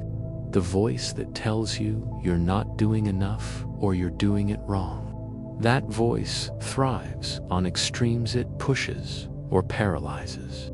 The middle path helps you meet that voice with neither agreement nor resistance. You hear it, you bow to it, and you return to the truth. I'm doing my best in this moment with what I have. That's enough. That's always been enough. The middle path also shows up in how we relate to our spiritual practice. There will be days when meditation feels easy, and others when the mind refuses to sit still. There will be weeks when we feel inspired, and others when we drift. The path doesn't punish us for inconsistency. It simply welcomes us back again and again, even when we've forgotten. Especially then. The Buddha didn't awaken by pushing himself harder. He awakened by stopping the push altogether. In relationships, the middle way can be our deepest ally. With family, with partners, with strangers, we often fall into extremes, giving too much or withdrawing completely. But balance doesn't mean 50-50ths. It means attunement. It means asking, what does this connection need now? Maybe it needs silence. Maybe it needs a boundary. Maybe it needs laughter. Balance is a leave, always shifting, always responding. And in the face of injustice, the middle path doesn't mean neutrality. It means wise action, not fueled by rage or shame, but by clarity and compassion. The Buddha wasn't passive. He spoke truth to power, but always from a place of inner stillness. That is the strength of the middle way. It acts without being reactive. It loves without losing itself. It resists without becoming hate. Living this way doesn't mean you never stumble. It means when you do, you notice sooner, you forgive quicker, you return more gently. The middle path isn't about staying perfectly in balance. It's about trusting that balance is always available, like a deep current beneath the waves of life, waiting for you to remember it. So take a breath, feel your feet on the ground. You don't have to figure it all out. You don't have to swing between extremes. There is a path through the middle of this very moment, and it will meet you where you are, with softness, with wisdom, with peace. If this helped you find steadiness in the in-between moments, subscribe to this channel and walk the middle path with us breath by breath. Chapter 12, The Honey Drop Story, An Allegory of Desire, Part 1. Hanging by a thread, still reaching for sweetness, there is an old story, quietly passed down through centuries of Buddhist tradition. A man is being chased by a ferocious tiger. He runs with all his might, heart pounding, legs trembling, until he reaches the edge of a cliff. With nowhere else to go, he leaps over the side and catches hold of a vine dot above him. The tiger snarls, pacing along the edge. Below him, another tiger waits, circling, licking its teeth. He is suspended between two deaths, clinging desperately to a single thread of life. As he hangs there, the vine sways in the wind. Then he notices something, a drop of honey forming on one of the leaves just above him. It glistens golden, pure. Without hesitation, he reaches with his tongue and tastes it. Sweetness spreads across his mouth. For a moment, everything else disappears. The danger, the fear, the certainty of death, replaced by that single sensation. Just a drop, but enough to consume him completely. At first glance, this story may seem absurd. Who would pause for honey while surrounded by death? But look closer, and you may find something familiar, something uncomfortably human. In many ways, this is our story. We, too, are hanging between birth and death, between what we're running from and what's inevitably waiting. We know, deep in our hearts, that nothing here lasts, that time slips away with every breath, and yet, how often do we still reach for the honey? It could be the phone screen we scroll when anxious, the sugar we crave after a lonely day, the little compliment, the fleeting flirtation, the one more episode, the quick fix, these drops of sweetness that give us temporary escape. We're not wrong for wanting them. The Buddha never said pleasure itself is evil, but he did ask us to look deeper. Asterisk, what are we avoiding while we chase the honey? What is the cost of always reaching? Asterisk, in Buddhism, desire is not just about wanting, it's about clinging, grasping, believing that this one drop will finally make us whole. But no matter how sweet the moment, it never lasts. The drop dissolves, and we're left dangling again, reaching for the next, always searching, never resting. This doesn't mean we should live without beauty or comfort. It means we're invited to see clearly, knowing when we're tasting life with presence and when we're distracting ourselves from it. True peace doesn't come from what we consume, but from how we meet what is right here, even if it's uncomfortable, even if it's scary. The man in the story wasn't foolish for noticing the honey. What he missed was the bigger picture. His focus collapsed into momentary delight, and he forgot everything else. Mindfulness teaches us to stay awake in each moment without becoming lost in it, to taste joy, yes, but also feel the tension in our grip, the wind on our skin, the growl of the tiger, to know all of it without turning away. What if you could meet pleasure with gratitude instead of hunger? What if a drop of honey was enough, not because it fills you, but because you no longer need to be filled? That is the shift the Buddha spoke of, a turning inward, not toward emptiness, but toward a fullness that doesn't depend on circumstances. This story reminds us that life is precious, not because it's permanent, but because it's fleeting. The drop is sweet, yes, but so is the vine, the wind, even the fear when seen clearly, and when we realize we're not just the man clinging for survival, but the awareness watching the whole scene unfold. Something opens a space, a softness, a freedom that no tiger, no fall, no craving can touch. In the next part, we'll explore how this story continues into deeper truths about attachment, impermanence, and the subtle ways we try to outrun suffering. For now, pause, feel your breath. You are already suspended in this moment between past and future. Can you rest in it without reaching? Can you let sweetness come to you without chasing it? If so, you're already beginning to let go of the vine, not to fall, but to float. Part 2, the illusion of escape and the freedom of presence in the silence that follows the taste of sweetness. Something stirs a quiet, persistent question. Asterisk, what are we really running from? Asterisk, the man in the story clings to the vine because fear above and fear below have trapped him in place. But he isn't still. He isn't present. He's distracted by the one drop of honey, so fleeting, so small that it becomes everything. This is the nature of craving, not the longing itself, but the collapse of our awareness into the thing we believe will save us. We don't see the full picture. We forget the cliff, the tigers, the fragile vine. We forget that all of this is connected and all of it is impermanent. We chase comfort because we cannot bear discomfort.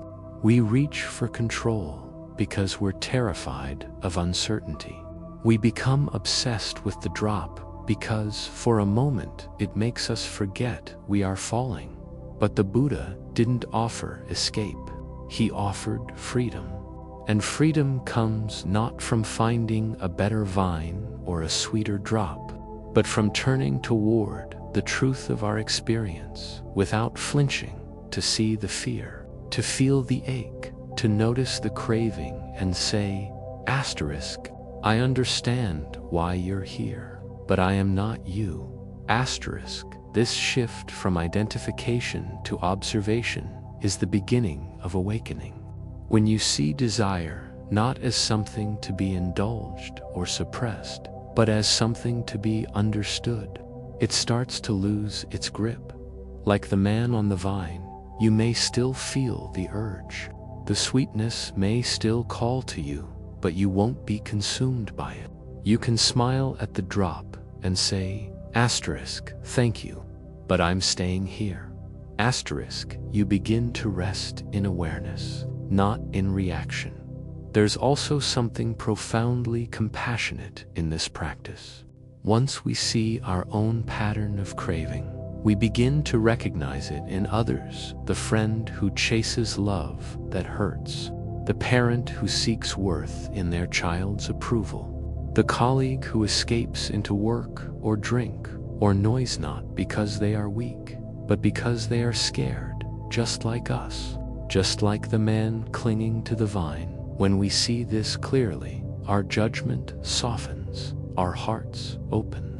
We stop blaming, we start understanding, and perhaps most importantly, we begin to forgive ourselves for all the times we reached for honey and ignored, the truth for all the moments we ran from discomfort instead of sitting with it.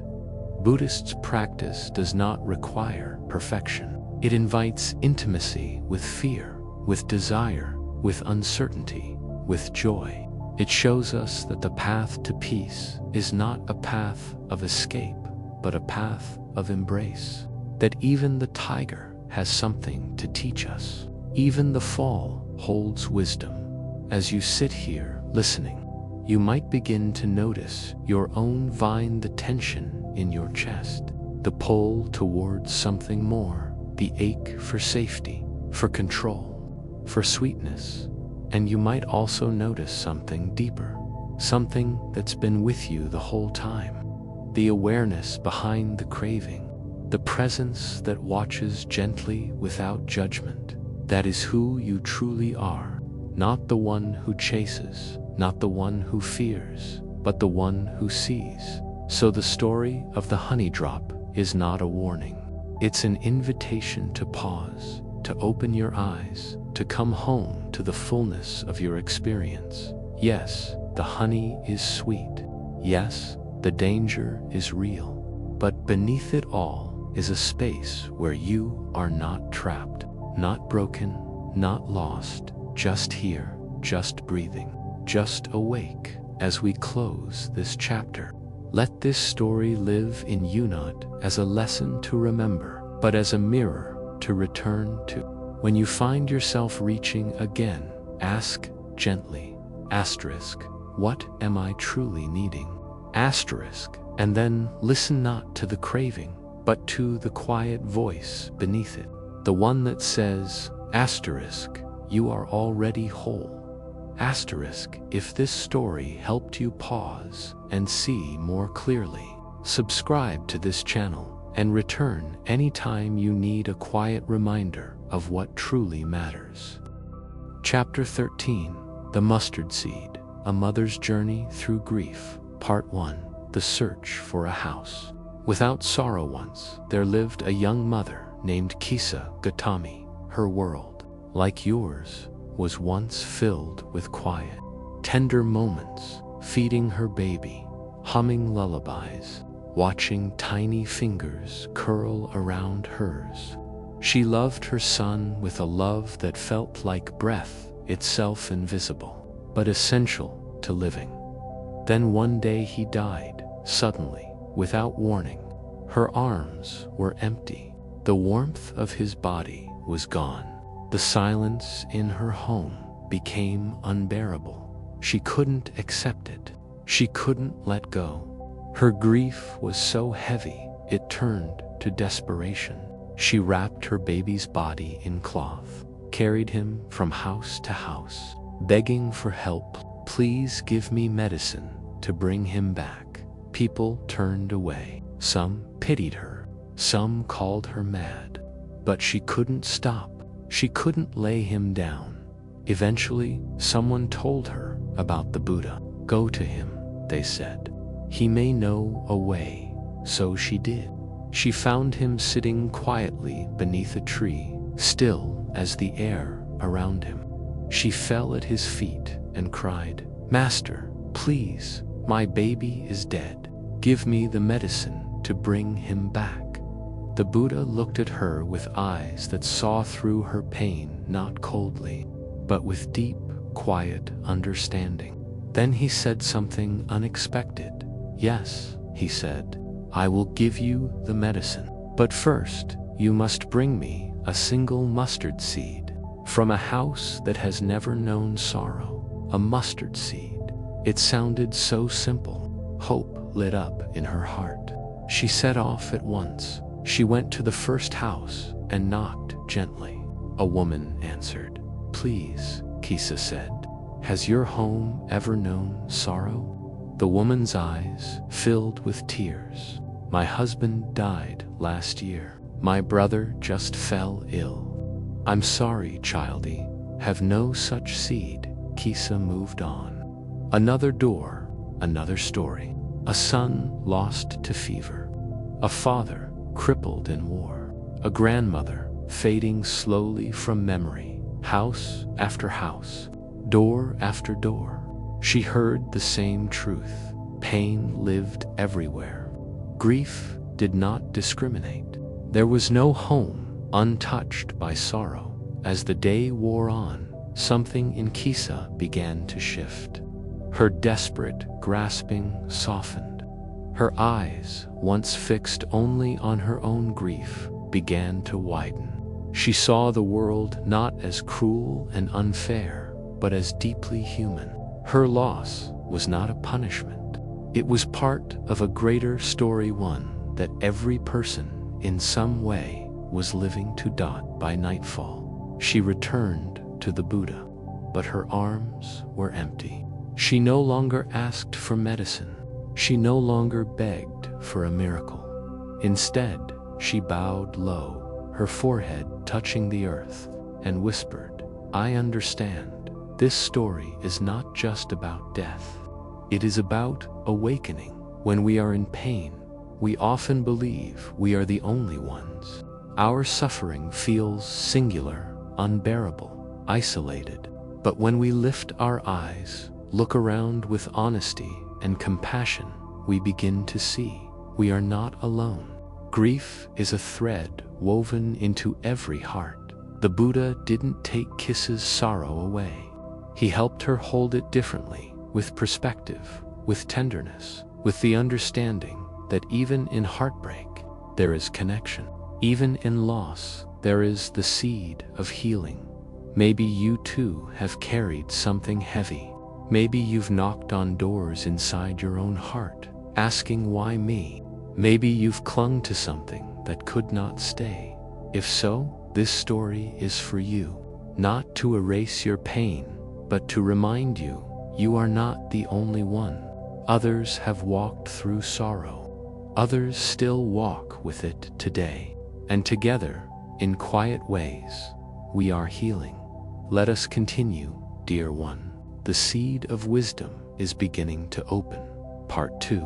Grief as a teacher, not a prison win. Kisa Gautami returned to the Buddha empty-handed. Something had changed inside her. She no longer clutched her son's body. Her desperation had softened into something quieter, something deeper. What she had gathered was not a mustard seed, but a truth no medicine could offer. Sorrow is the shared thread of humanity. No life escapes it, and no heart, no matter how broken, is truly alone in its pain. The Buddha did not scold her. He did not lecture. He simply saw her fully, gently, and guided her inward. In that moment, Kissa's grief became a path, not a prison. It became a teacher. This is the invitation suffering always brings. Though we often don't recognize it at first when we're in the thick of it. Sorrow can feel like a wall, thick, final, unmoving. But if we sit with it, breathe with it, listen closely, begins to reveal something hidden beneath its heaviness. The story of Kisa Gautami is not one of defeat. It is one of transformation. She became a disciple of the Buddha, dedicating her life to the path of awareness and compassion. Her pain did not vanish, but it no longer defined her. It became part of her wisdom. She had touched the raw core of human experience and emerged with eyes that saw more clearly not just the suffering, but the beauty that lives alongside it in your own life. You may carry grief old or fresh, visible or quiet. Maybe it sits like a stone in your chest. Maybe it's a memory that visits when the world goes silent. The lesson of Kisa Gautami is not to run from it, not to numb it, but to bow to it, to see it not as punishment, but as part of being awake in this world. When you meet your sorrow with tenderness, you begin to notice others more gently. Their pain becomes visible. Your heart grows wider. This does not mean you will never cry again. It means your tears can fall into something larger river of shared humanity in Buddhism.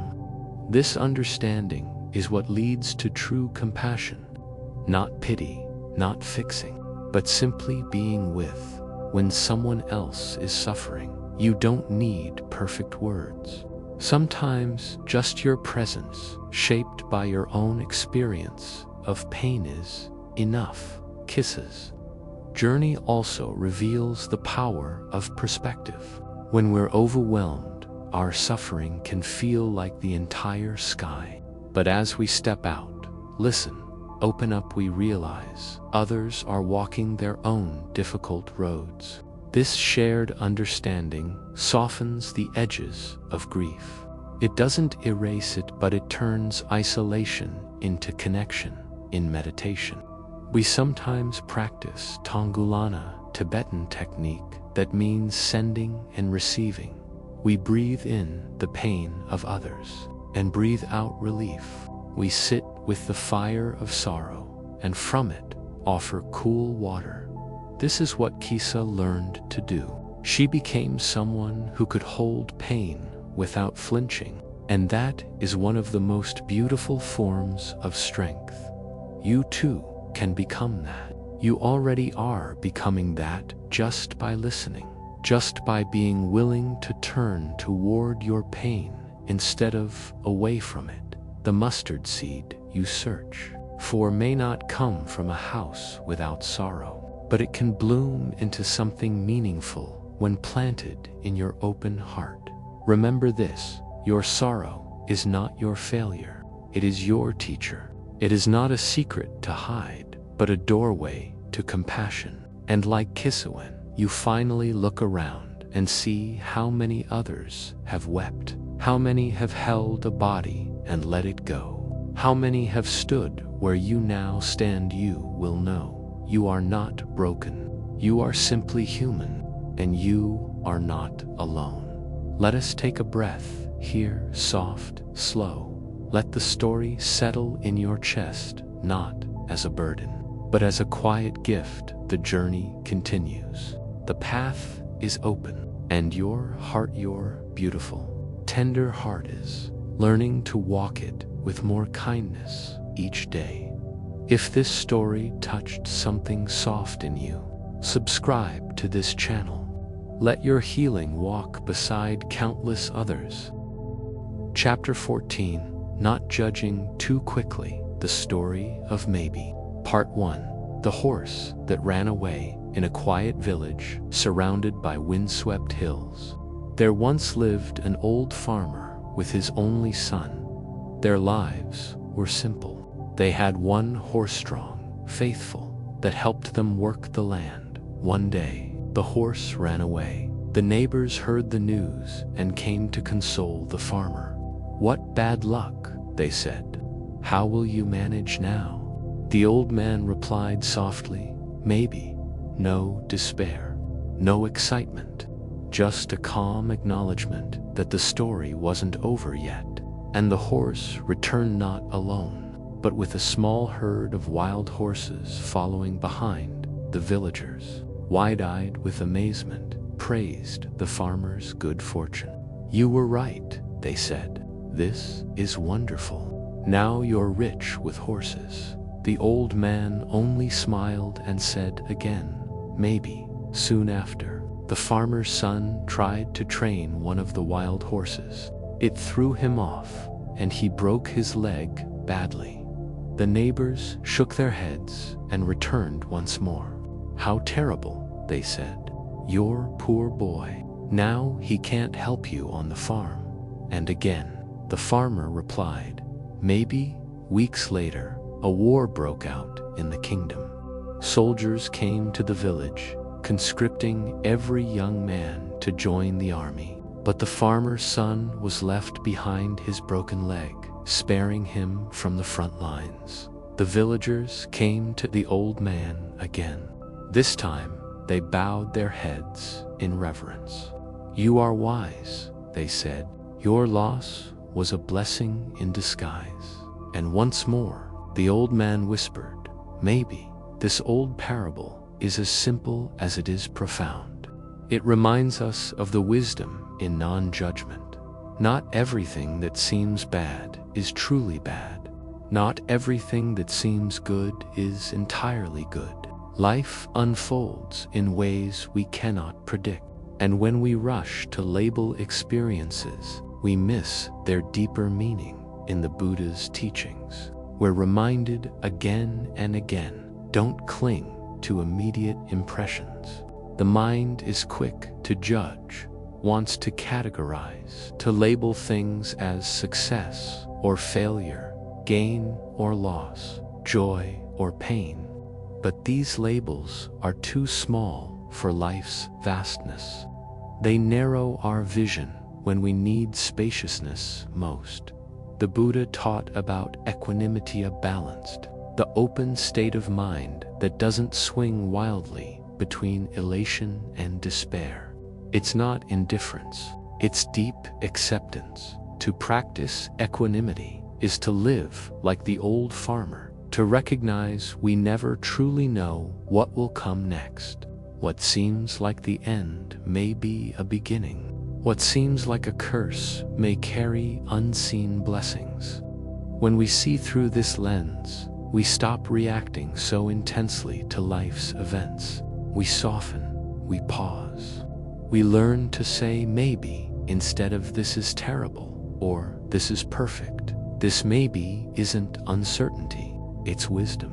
It's the deep knowing that life is always moving, always shifting, always revealing new meanings and time in your own life. There may be moments you judged too quickly, a door that closed, a relationship that ended, a job you didn't get. At first, these events might have felt devastating. But later, with time and space, you may have seen how they redirected you toward something more aligned, more peaceful, more true. If you judged too quickly, you might have missed the unfolding. You might have missed the grace hidden inside the difficulty. The old farmer's story isn't about passivity. It's not about doing nothing. It's about meeting each moment with presence and humility, trusting. We don't always see the full picture right away. Sometimes the greatest wisdom is in withholding judgment, in letting things be as they are for a while, in watching with curiosity instead of rushing to conclusions. Let us take a breath here, a slow inhale, a gentle release. Let the story settle in your heart. Let it soften the parts of you that crave quick answers. Let it remind you your life is still unfolding. What you're going through right now, maybe it's not what it seems. Maybe it holds something more. Maybe it's shaping you for what's next. And maybe, just maybe, that will be something beautiful. Part 2. The space between good and bad. Let us continue sitting with the old farmer's story, not as a fairy tale, but as a mirror for our own minds. In the quiet space between his word, maybe, lies a sacred pause. It's where wisdom begins. In our fast-moving world, that pause is rare. We're conditioned to react, to jump to conclusions, to name every experience instantly, good or bad, lucky or unfortunate, success or failure. But what if we didn't? When the Buddha spoke of the middle way, he wasn't only referring to the path between indulgence and self-denial. He was pointing to a deeper truth. Truth is rarely found at the extremes. It lives in the middle, in the quiet space between the opposites we create in our minds so often. What causes our suffering isn't the experience itself, it's the story we attach to it. We say this shouldn't have happened, or this is unfair, or I'll never recover. But if we truly observe, we notice something else. Life goes on. The sun still rises. The breath still returns. And within us, something silently watches it all. Judgmental awareness is one of the most transformative qualities we can develop. It's not passive, it's alive. It lets us sit with pain without collapsing, sit with joy without clinging, meet each experience with the heart of presence, not the mind of evaluation. In Buddhist practice, we often say, just this breath, just this moment.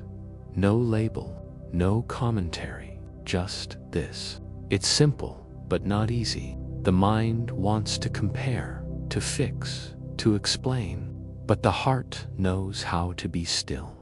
And in that stillness, healing happens.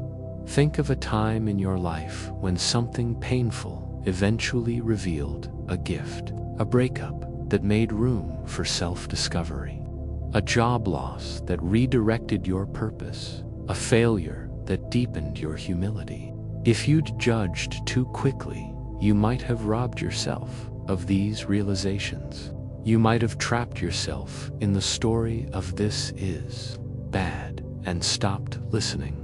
But life is generous to those who stay open. Even sorrow has something to teach about love, about letting go, about what truly matters. The story of maybe reminds us we are not the authors of life's entire plot.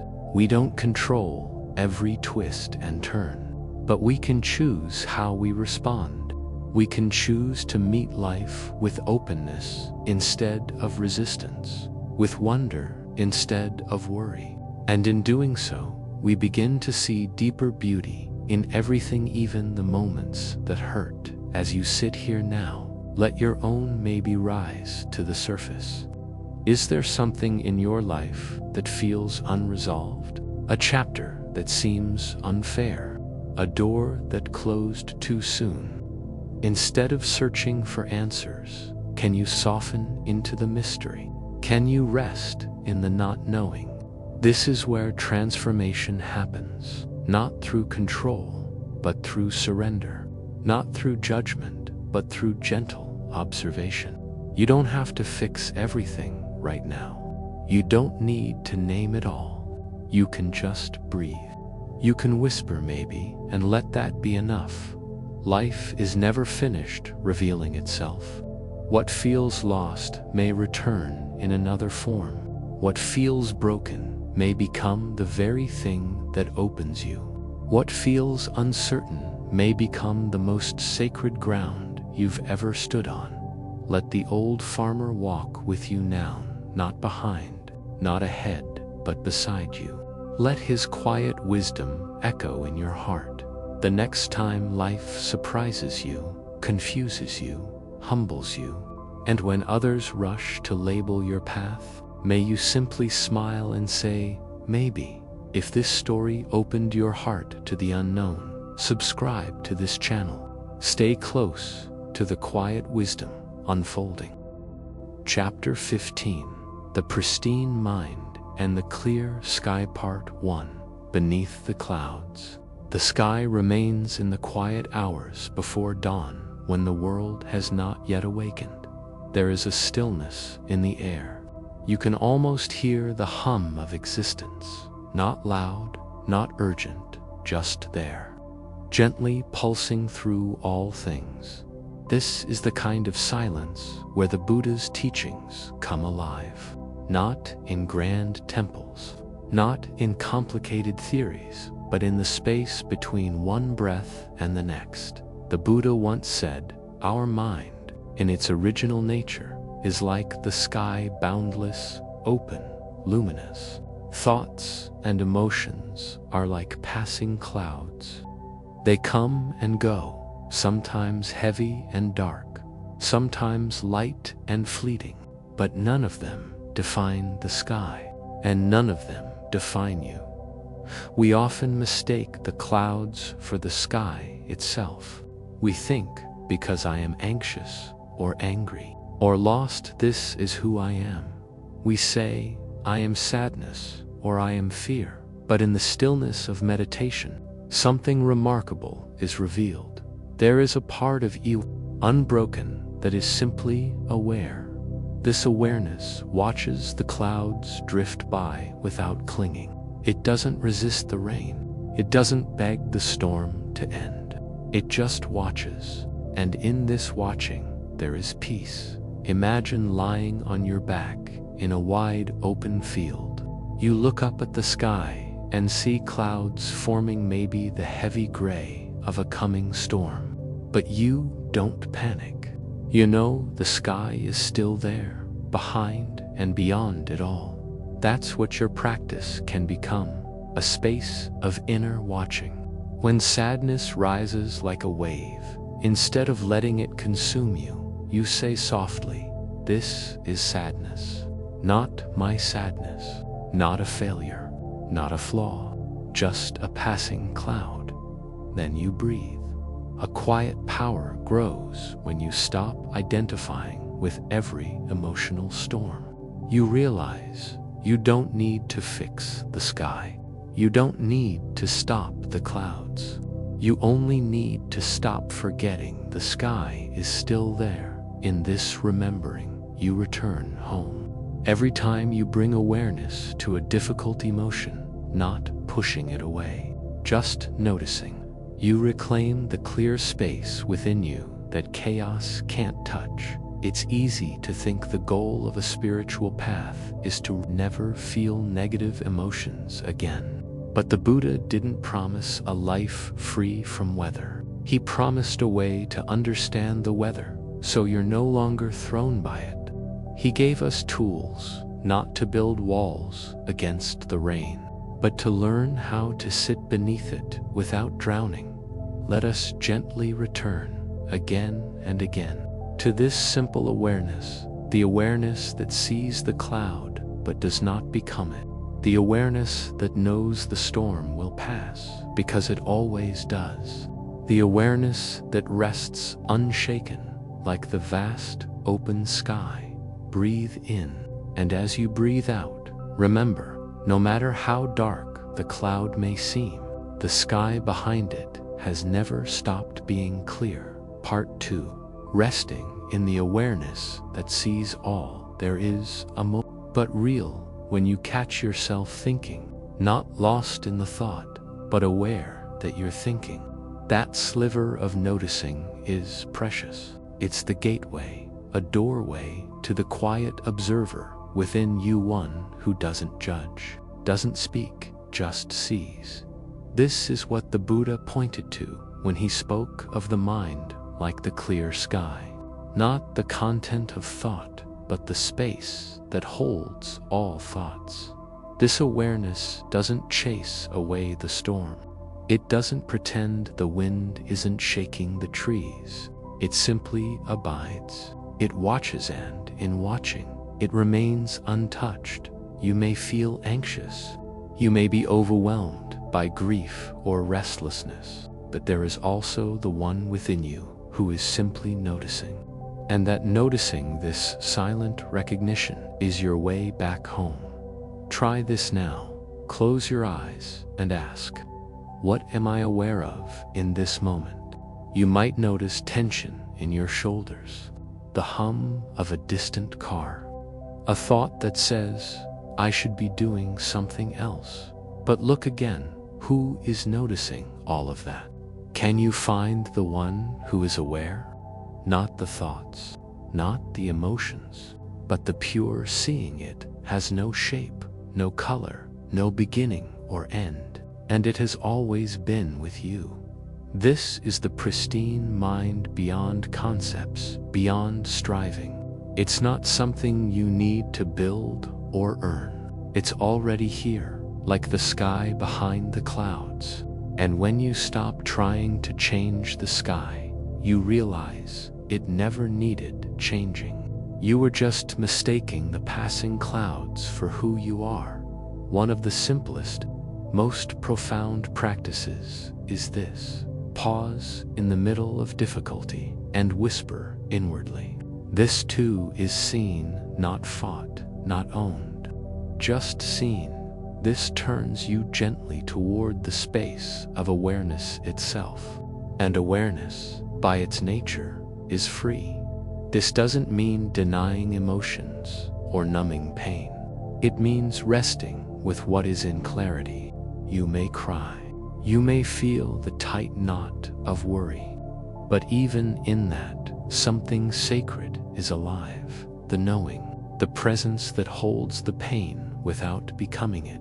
When anxiety arises, don't dive into its story. Don't analyze the past or predict the future. Instead, bring your attention to the present. Feel the sensation in your chest. Notice the breath.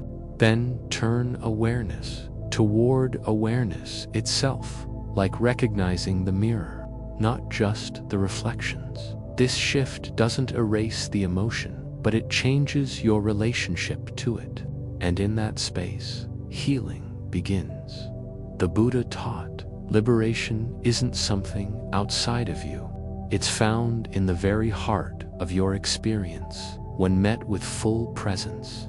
In every breath, you are invited to return, not to a new version of yourself, but to the selfless clarity that has always been quietly watching. So next time you find yourself caught in the swirl of thought or overwhelmed by emotion, pause, not to fix it, not to push it away, but to gently step back and notice, I am not this cloud. I am the sky that holds it.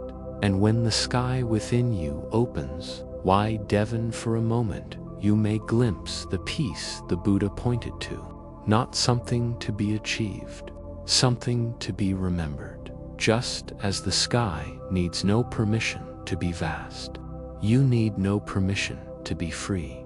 If this teaching helped you touch the sky within, subscribe to this channel. Return anytime you long for stillness. Chapter 16. Compassion, Wisdom Born from Connection. Part 1. Seeing anger with the eyes of understanding. There is a quiet strength in choosing not to react. In that moment, the ego might want to defend, to correct, to speak louder, or walk away with resentment. But the heart, trained in compassion, listens differently. It does not see the angry person as ethrit, but as someone hurting. It doesn't hear the words as personal insults, but as signals of pain that haven't yet found safe expression. And so the heart gently whispers within, I see your suffering, and I do not need to fight it. The Buddha taught that compassion is not just kindness, it is wisdom. It's not a performance of virtue, but a natural response born from deep understanding. When you see clearly the interconnected network of life, the boundaries between self and others soften. You no longer see your pain and my pain. There is just pain, and it moves like a current through us all. When someone is gripped by anger, they are drowning, and Yao standing on the shore have a choice to throw a rock or a rope. In relationships, especially close ones, we often absorb each other's moods like sponges. If your partner comes home storming with frustration, your nervous system might brace for defense. But what if instead of armoring up, you paused and said, "I see you're upset. I'm willing to hear you when you're ready to speak with." That one sentence does not deny your boundaries. It protects them while also honoring the humanity in it says, "I won't be your punching bag, but I also won't abandon you in your confusion." This kind of presence takes practice. It means watching your own mind when it wants to. It means not making someone else's storm your storm. And it means holding space with quiet, anchored awareness until the clouds pass. This does not make you weak. This makasua deeply strong. In the Buddhist tradition, this is called compassionate listening. It is not passive. It is active mindfulness paired with an open heart. When you listen without the need to fix or defend, your presence alone becomes medicine. It tells the other person, you are safe here. You are seen and you are more than your moment of pain. Often we think compassion is about sacrifice, giving until we're empty, absorbing pain until we break. But true compassion is not about depletion. It is about clarity. It says, I will not lose myself in your suffering, but I will stand beside you with presence and care. That is a gift more healing than any advice. In a story often shared among monks, a teacher once asked how he responds when someone shouts at him in anger. The teacher replied, I look at their face and imagine the child they once were, trying to be heard, and then I listen from that place. This is not weakness. This is awakened empathy. When you begin to see all beings as worthy of tenderness, even the difficult ones, you awaken a kind of wisdom that no book can teach. It comes from lived experience, from being with others in their rawness without retreating into judgment. This is how the seed of compassion matures into deep inner knowing. And next time someone's words sting or their energy feels sharp, take a breath, come home to yourself. Then, if it feels right, offer the bridge. I see that too hurting. I am here. If you're ready to meet in understanding, that is a noble response. That is the practice of love in its most spacious form. Part 2. Helping without losing yourself. There's a profound stillness in the heart that knows how to help without becoming overwhelmed.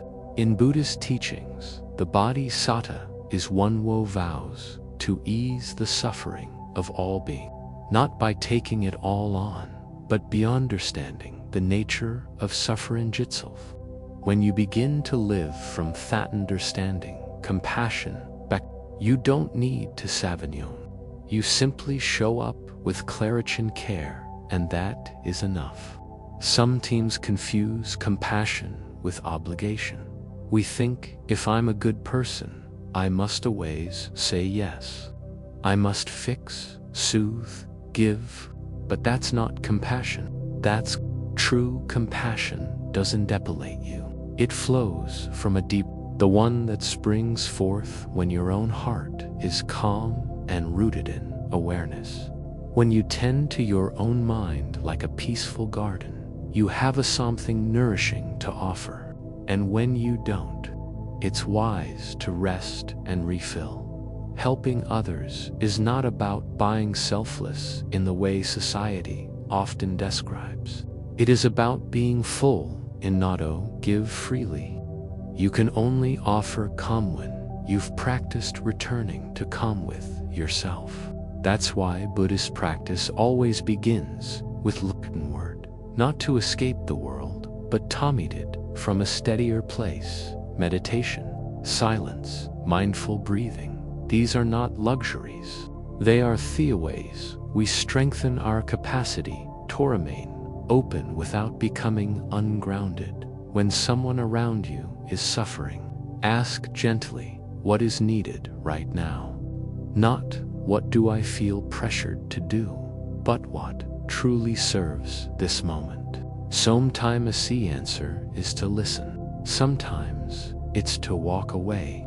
Sometimes it's simply to breathe and hold space, saying nothing at all. Compassion is not a formula, it's an art painted fresh each moment with attention and presence. Consider a mother who hears her child cry in the night. She doesn't ask whether the child deserves comfort. She simply goes because the love is instinctual. But what makes that love sustainable is Thacker. She also offers herself. Without head balance, she burns out. And burned out compassion becomes resentment in disguise. That's why the Buddha emphasized the balance of the 4 IMEAS URABLES. Loving, kindness, compassion, joy, and equanimity reminds us that we are not the source of every own salvation. We are simply a presence along the path. The wisdom that blooms from compassion says, I will help when I can, how I can, but I do not need to carry the entire world on my shoulders. I am one drop in the great ocean of care. My task is to keep my drop clear, steady, and full of light. When I doth it, I naturally bless everything even when you feel helpless, your presence matters. A soft glance, assilent prayer, a moment of stillness by side, someone's pain. These gestures, though invisible to the world, are felt deeply by the heart. Sometimes you don't need the right words. You just need toast. To be a lighthouse in someone's storm. Not pushing, not pulling, just gently shining. So let your compassion wise. Let it come from presence, not pressure, from connection, not compulsion. Help when you can. Step back when needed. Return to your breath often and trust that in doing so, you are honoring both your path. This is how compassion becomes freedom, not a burden, but a quiet radiance that warms of everything it touches. If this reminded you that compassion can be quiet and wise, subscribe to this channel and let kindness guide your path home. Chapter 17, The Source of True Happiness, Part 1. Seeing through the illusion of leisure. Happiness, as we often chase it, feels like a fleeting visitor. It dances on the edge of a successful moment, the approval of others, a lovely view, a delicious meal. But the moment passes, the applause fades, the flavor dissolves, and we're left reaching again, reaching and longing. Buddhism offers something deeper than this restless pursuit. It invites us to look inward and ask, what if happiness isn't something we acquire, but something won't? The Buddha taught that true happiness is not a temporary emotions parked by circumstance, but a stable, nourishing way of being that comes from insight. When we begin to see the nature of reality clearly, happiness begins to rise like a gentle wellspring, not because life has become perfect, but because our relationship to life has. It's no longer about controlling every wave, but about recognizing we are the ocean beneath them. Picture a person walking down a street, scowling at traffic, feeling irritated by the heat, annoyed at people passing too closely. Now picture another walking that same path, eyes soft-hearted, noticing the breeze, the laughter of children, the scent of flowers from a window. Nothing outside has changed, only the mind. And the mind, dear friend, is where happiness is born or blocked. In this way, the mind is like a lens. If the lens is fogged with resentment, craving, or fear, the world appears distorted. But if the lens is polished with mindfulness and compassion, everything appears luminous, even the challenges. The key lies in awareness, to notice when our thoughts create suffering, to recognize that judgment, comparison, or urgency often errs automatically like old habits. But they are not truth. They are echoes of past conditioning. When we pause and breathe, when we return to the presentment without resistance, and in that space, joy lives. Buddhist teachings speak of fine or Buddha nature, the awakened nature that exists in all beings. It's not something must earn.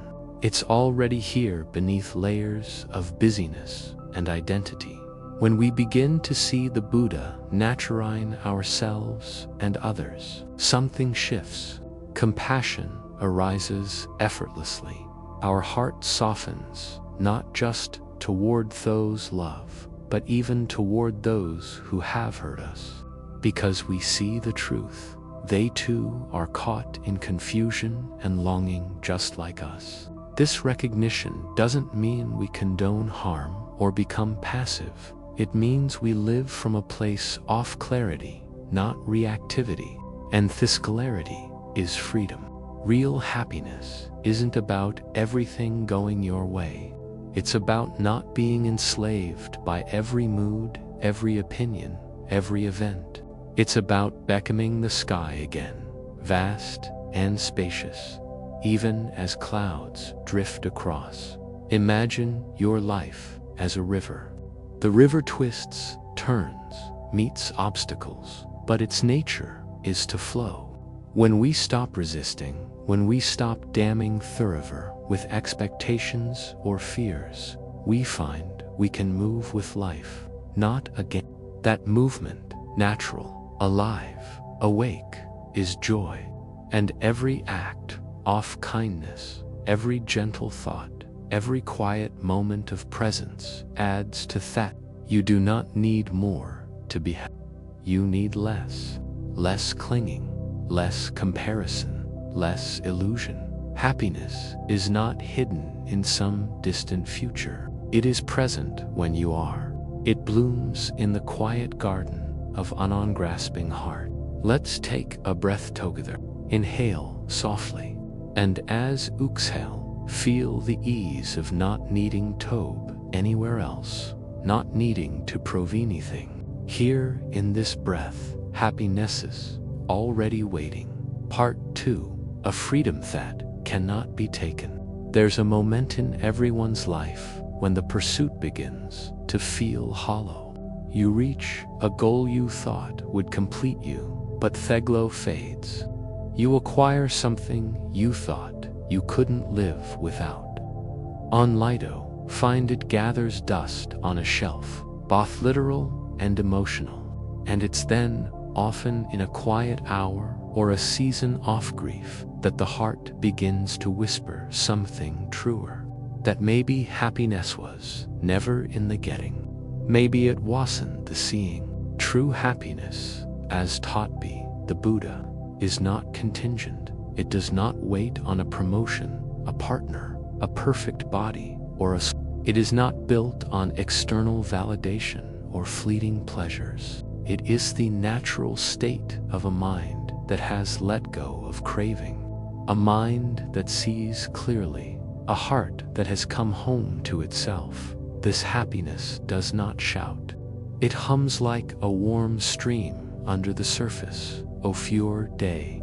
You might notice it in the way your shoulders soften when you stop striving for approval, or in the peace that arises when you accept a situation as it is, not as you wish it to be.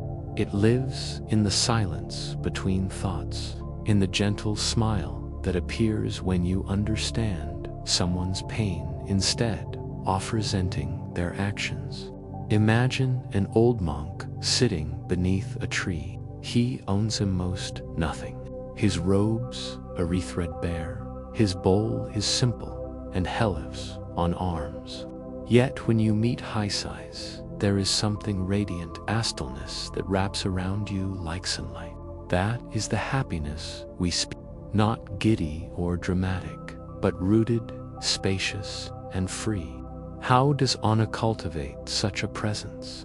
It begins with noticing when you are pulled into the storm of thought, judging this, fearing that, grasping at. These thoughts are not the enemy, but neither are they the truth. They are passing waves, and you, Daron, are not the waves. You are the deep water beneath. To begin awakening Tathas, practice pausing before reacting, before defending, before indulging. That's proof of what if. In that pause, you step out of the old pattern and into awareness. In that pause, you choose freedom. Meditation helps us return to this place. But you don't need to be seated on a cushion to meditate. Washing dishes, walking slowly, even breathing consciously while standing in line. These are all gates back to presence. The more we return to now, the more we realize that now is enough. And what of suffering? Doesn't life Yes, but when the mind is clear, pain is no longer an enemy. It becomes a sorrow still visits, but it doesn't define us. Fear still arises, but it doesn't drive us. We become aware of these visitors without handing them keys to the house. This awareness is not cold detachment. In fact, it makes us more tender, because when we are no longer consumed by our own turmoil, we begin to see others more clearly. Their joy becomes our joy. Their sorrow becomes something we hold with gentleness, not pity. This is the foundation of true compassion. The kind that does not burn us out because it is not born from obligation, but from understanding. And the more we live in this space, the more natural it becomes. We speak with kindness, not because it's polite, but because it feels aligned. We forgive, not because we're told to, but because we are no longer want to carry the weight of resentment. We simplify, not as an act of denial, but because clarity feels lighter than clutter. Slowly, a shift begins. We stop asking, how can I be happy, and start asking, what can I release today that stands in the way of the joy that's salaried? Here, Buddhist teachings saw that every kind act, every moment of awareness is not just a personal win. It adds to a great stream of awakening. Thought flows through time. Imagine that for a moment, that by sitting quietly and breathing with tenderness, you are not only healing yourself, but participating in a lineage of wisdom that spans generations. You become a drop in a vast river of peace, a single note in the song of countless beings who have chosen understanding over anger, presence over distraction, truth over ego. That is why even the smallest mindful moment matters best. It is not about becoming perfect. It is about remembering what you already are, and letting that remembrance guide our steps through the world gently, humbly, and with a quiet joy. So let's take another breath together. Inhale, feel the life entering. Exhale, and feel the soft release of tension right here, right now. Happiness is not something you must earn. It's something you recognize. In this stillness, in this gentle presence, in this choice to open rather than close, the path is simple but not easy. Yet, every step you take in awareness is a return to your truest home. You are not far from joy. You are not broken. You are a wave, remembering the ocean. If this story touched something quiet and true within you, I invite you to stay with us. Subscribe to the channel and let these gentle teachings continue to accompany your journey home. You're not alone, and you never were. Chapter 18: The Power of Silence, Where Wisdom Begins. Part 1. Listening to the voice beneath all voices. In a world humming with constant noise, we often forget that silence is not the absence of sound. It's the presence of something far deeper. It is the space where clarity emerges, where truth rises, not through words, but through awareness. In Buddhist teachings, silence is no emptiness. It is fullness. It is the open field, where wisdom can finally bloom. The Buddha himself sat in silence more than he spoke, and when he did speak, it was always from the depth of stillness he had cultivated over years of inner listening. There is a reason meditation in Buddhism begins not with instruction, but with silence. It is not. It is about allowing the noise within to settle like mud in a glass of water. Only then can you see through the water clearly. Many of us live life reacting from the surface level of thoughts, like ripples stirred by the wind. Our minds are rarely still. We jump from one thought to another, from one emotion to the next. Silence invites us to descend deeper below the turbulence of the mind into the vast and shakable presence that is always available but rarely noticed.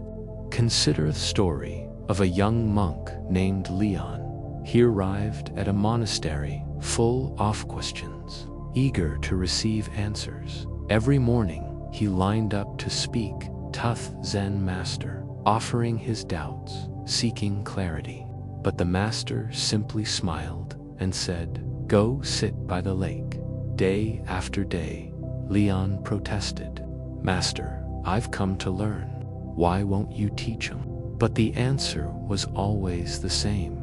Go sit by the lake. Frustrated and restless, Leon finally gave in. He sat. For hours, he watched the wind play with the water, the clouds reflect on the surface, the fish ripple below. Days turned to weeks. One morning, a sudden hush fell across the landscape. No wind, no birds, just stillness. And in that moment, something shifted. A deep realization emerged, not through language, but through direct experience. The lake became a mirror to his own mind. For the first time, he heard the silence that had been there all along. When he returned to the master, Thedekar bowed and said, "Now you are ready." This story points to a central truth in Buddhist wisdom. Insight arises not from accumulation but from emptying. The more we chase answers, the more we steer the water. But when we rest, when we allow space between our thoughts, something profound begins to reveal. In silence, you begin to notice as patterns of your mind, the judgments that arise automatically, the fears that whisper beneath your words, the stories you tell yourself about who you are. And slowly, gently, you begin to realize you are not those stories. You are the awareness beneath them. The Buddha taught that everything arises from mind, but to truly see the mind, we must be quiet enough to watch it, not to judge, not to control, but to understand. This is the beginning, after freedom. Because once you can sit with your anger without becoming it, once you can witness your sadness without drowning in it, once you can hold your fear without shrinking from it, you become bigger than your emotions. You become the silent witness. This is why monks train not only in speaking wisely, but in pausing, listening, and withholding judgment. In a Zen monastery, even bowing or drinking tea becomes a practice in silence. The movements are simple but intentional. Each gesture, each breath is a Dorwento presence. Try this the next time you are in conversation. Pause before your spin. Feel the silence between their words and your reply. What lives in that space? Often it's where the most compassionate answers are born. Often it's where connection truly begins. Not in the talking, but in the shared silence that says, I am with you. Modern life doesn't make silence easy. Notifications buzz, conversations, thoughts race, but we can reclaim silence. Not as withdrawal, Buddha's nourishment. A few minutes of stillness each day can soften the edges off your being. And in that stillness, you may find that many of the things you thought you needed to say no longer need to be said. Peace begins there. Silencing Buddhist practice is not passive, it's awake. It listens, it feels, it watches. It opens us to a deeper dimension of being where the ego steps back, where comparison falls away, where, oh, remember, you are not the noise. You are the space in which all sound arise. You are the sky, not thepsing clouds. So sit, breathe, noticeth world within the stillness. Let the silence speak. Part 2, Returning Tough, Quiet Within. There's a phrase in ancient Buddhist texts. Silence is the language of the awakened. At first glance, this may sound poetic, but the more you sit in silence, the more you begin to understand its truth. Silence is not a lack. It's a presence, a virtual breathing space, where life is no longer filtered through opinions, identities, or noise.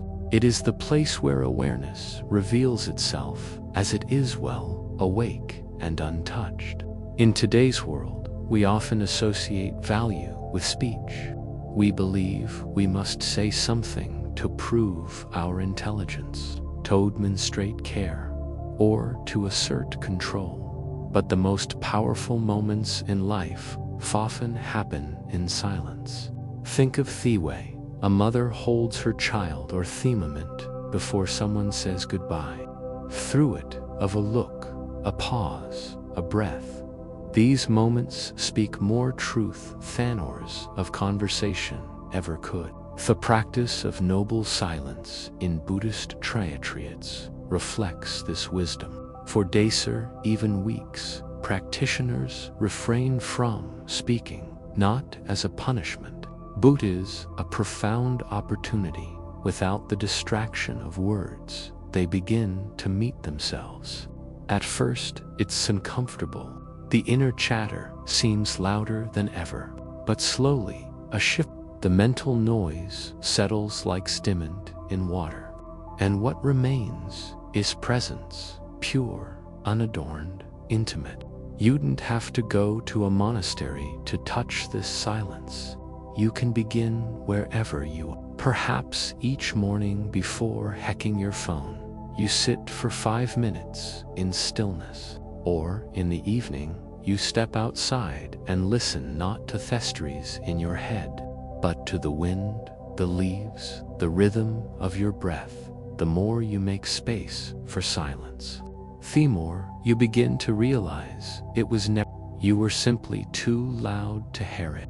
In Buddhism, silence is not just the absence of speaking. It's the discipline of restraint. It's learning to respond there, then react. It's pausing before sending that angry message. It's breathing before interrupting. It's realizing that not everything needs to be said and not everything said needs to be believed.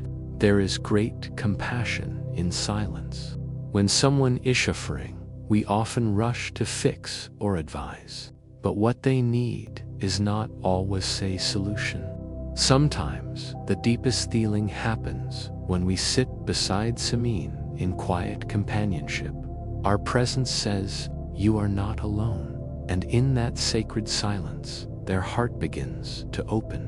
One of the great Zen masters, Thanatan, often taught that the most precious gift we can offer anyone's our presence. And that presence is cultivated through silence.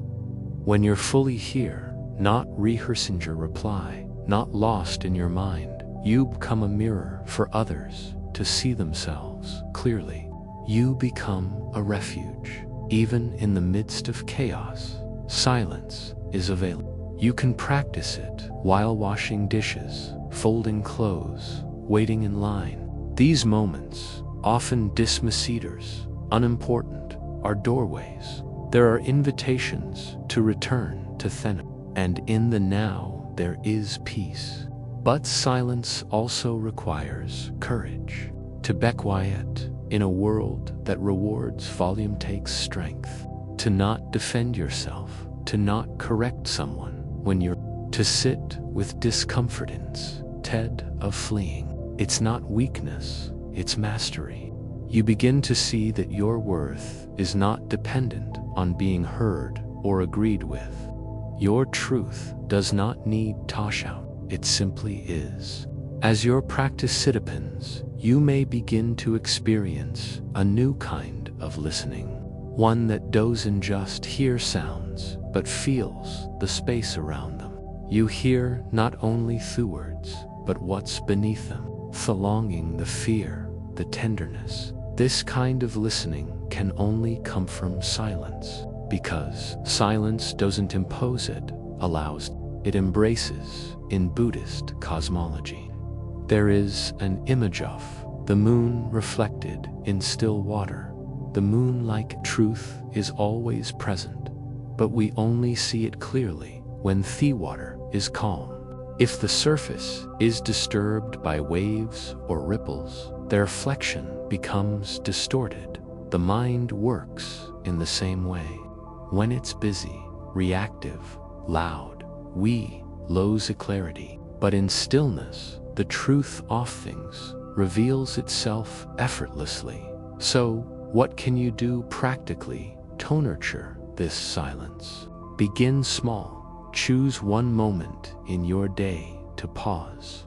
Maybe it's when you're about to speak and instead you take a breath.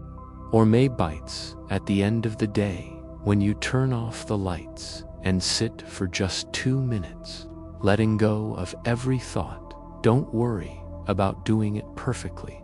Silence is not a performance. It's as you return again and again to this space, something miraculous happens. You begin to trust life. You begin to sense that you don't need to manage every moment, fix every feeling, or explain yourself constantly. You begin to realize that life has its own rhythm, and when you stop pushing, it flows. This is where wisdom is born, not in knowing more, but in needing less, not in proving, but in being, not in answers, but in openness. And so, let us be your reminder. You are not facile. You are the sky. You are not the noise. You are the space it echoes in. And in that space, in that silence, everything you've been seeking, Hazelway's been waiting. If this touched something deep within you, consider staying with us a little longer. Subscribe for more BuddhistWhispers.com reflections and quiet wisdom, resting in love and wisdom. Now, Daron, as the candle of this journey burns low and the final whispers drift into silence, I invite you to close your eyes, not just in sleep, but in surrender. You've listened with your heart, not only with your ears. And what you've heard tonight is more than just stories, more than just teachings. It is the remembrance of some things innocent within you, a gentle calling back to your original nature, a homecoming not to a place but to your presence. You are not a solitary being drifting through time. You are a part of something vast and eternal, a ripple in the ocean of awakened consciousness around you. Though unseen are theckenless hearts who have walked Thispeth before, the compassionate gaze oft Buddha, the quiet prayers of monks under moonlight, the gentle kindness Aftos who live in awareness, they all flow through you. You are never alone. You are never separate. When life feels sheavy and you wonder how you'll carry one more emotion, one more memory, one more day, remember the love of Thetherma carries you. This love is not loud or dramatic. It doesn't demand anything of you. It simply is patient, present, gentle, steady as the breath. It wraps around you like the softest wind through pine trees, like the hush before dawn, like the arms of someone who asks for nothing in return. Let yourself rest in found love tonight, not because everything is solved or complete, but because, even in the middle of Thejerne, even with unanswered questions and imperfect steps, you are worthy of peace. The Buddha never promised a life without storms, but he offered a path that brings calm within the storm. And you, tonight, have walked that path with every teaching you've received tonight is a seed. Not all will bloom at once. Some will sleep quietly in the soil of your soul for days, months, or years, but they are there, already planted, already alive. You don't need to force anything. The truth has a way of returning to the surface when you are ready to meet it. Just live with kindness. Breathe with intention. Pause often. Listen deeper. And you will find yourself becoming the very wisdom you seek. As you drift into sleep, let your body soften. Let your thoughts pass like clouds, and allow your heart to rest like still water. In this silence, you are not falling away. You are falling into presence, into wholeness, into the vast embrace of what is. Nothing more needs to be done tonight. Nothing more needs to be said. You've arrived. And as you close your eyes, know this.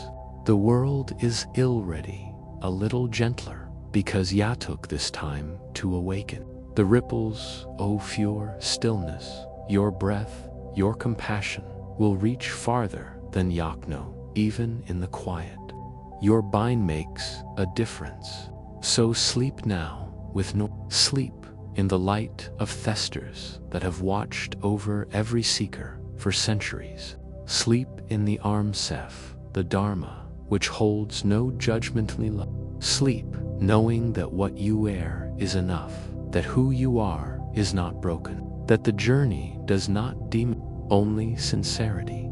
And when you wake, may it not be into noise or haste, but into a gentle remembering that the calm you felt is not a momentary escape, but a state always available. May you carry it into your morning rituals, your conversations, your choices, and when you forget, as we all do, simply return to breath, return to compassion, return to the knowing that this moment is sacred, and so are you. May you rest in awareness.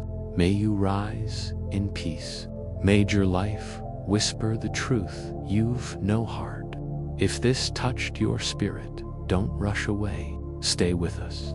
Subscribe at Ozen Mind Temple, where every night Isa returned to peace, and every story is a doorway to awakening. We'll be here in stillness when you're ready to listen again.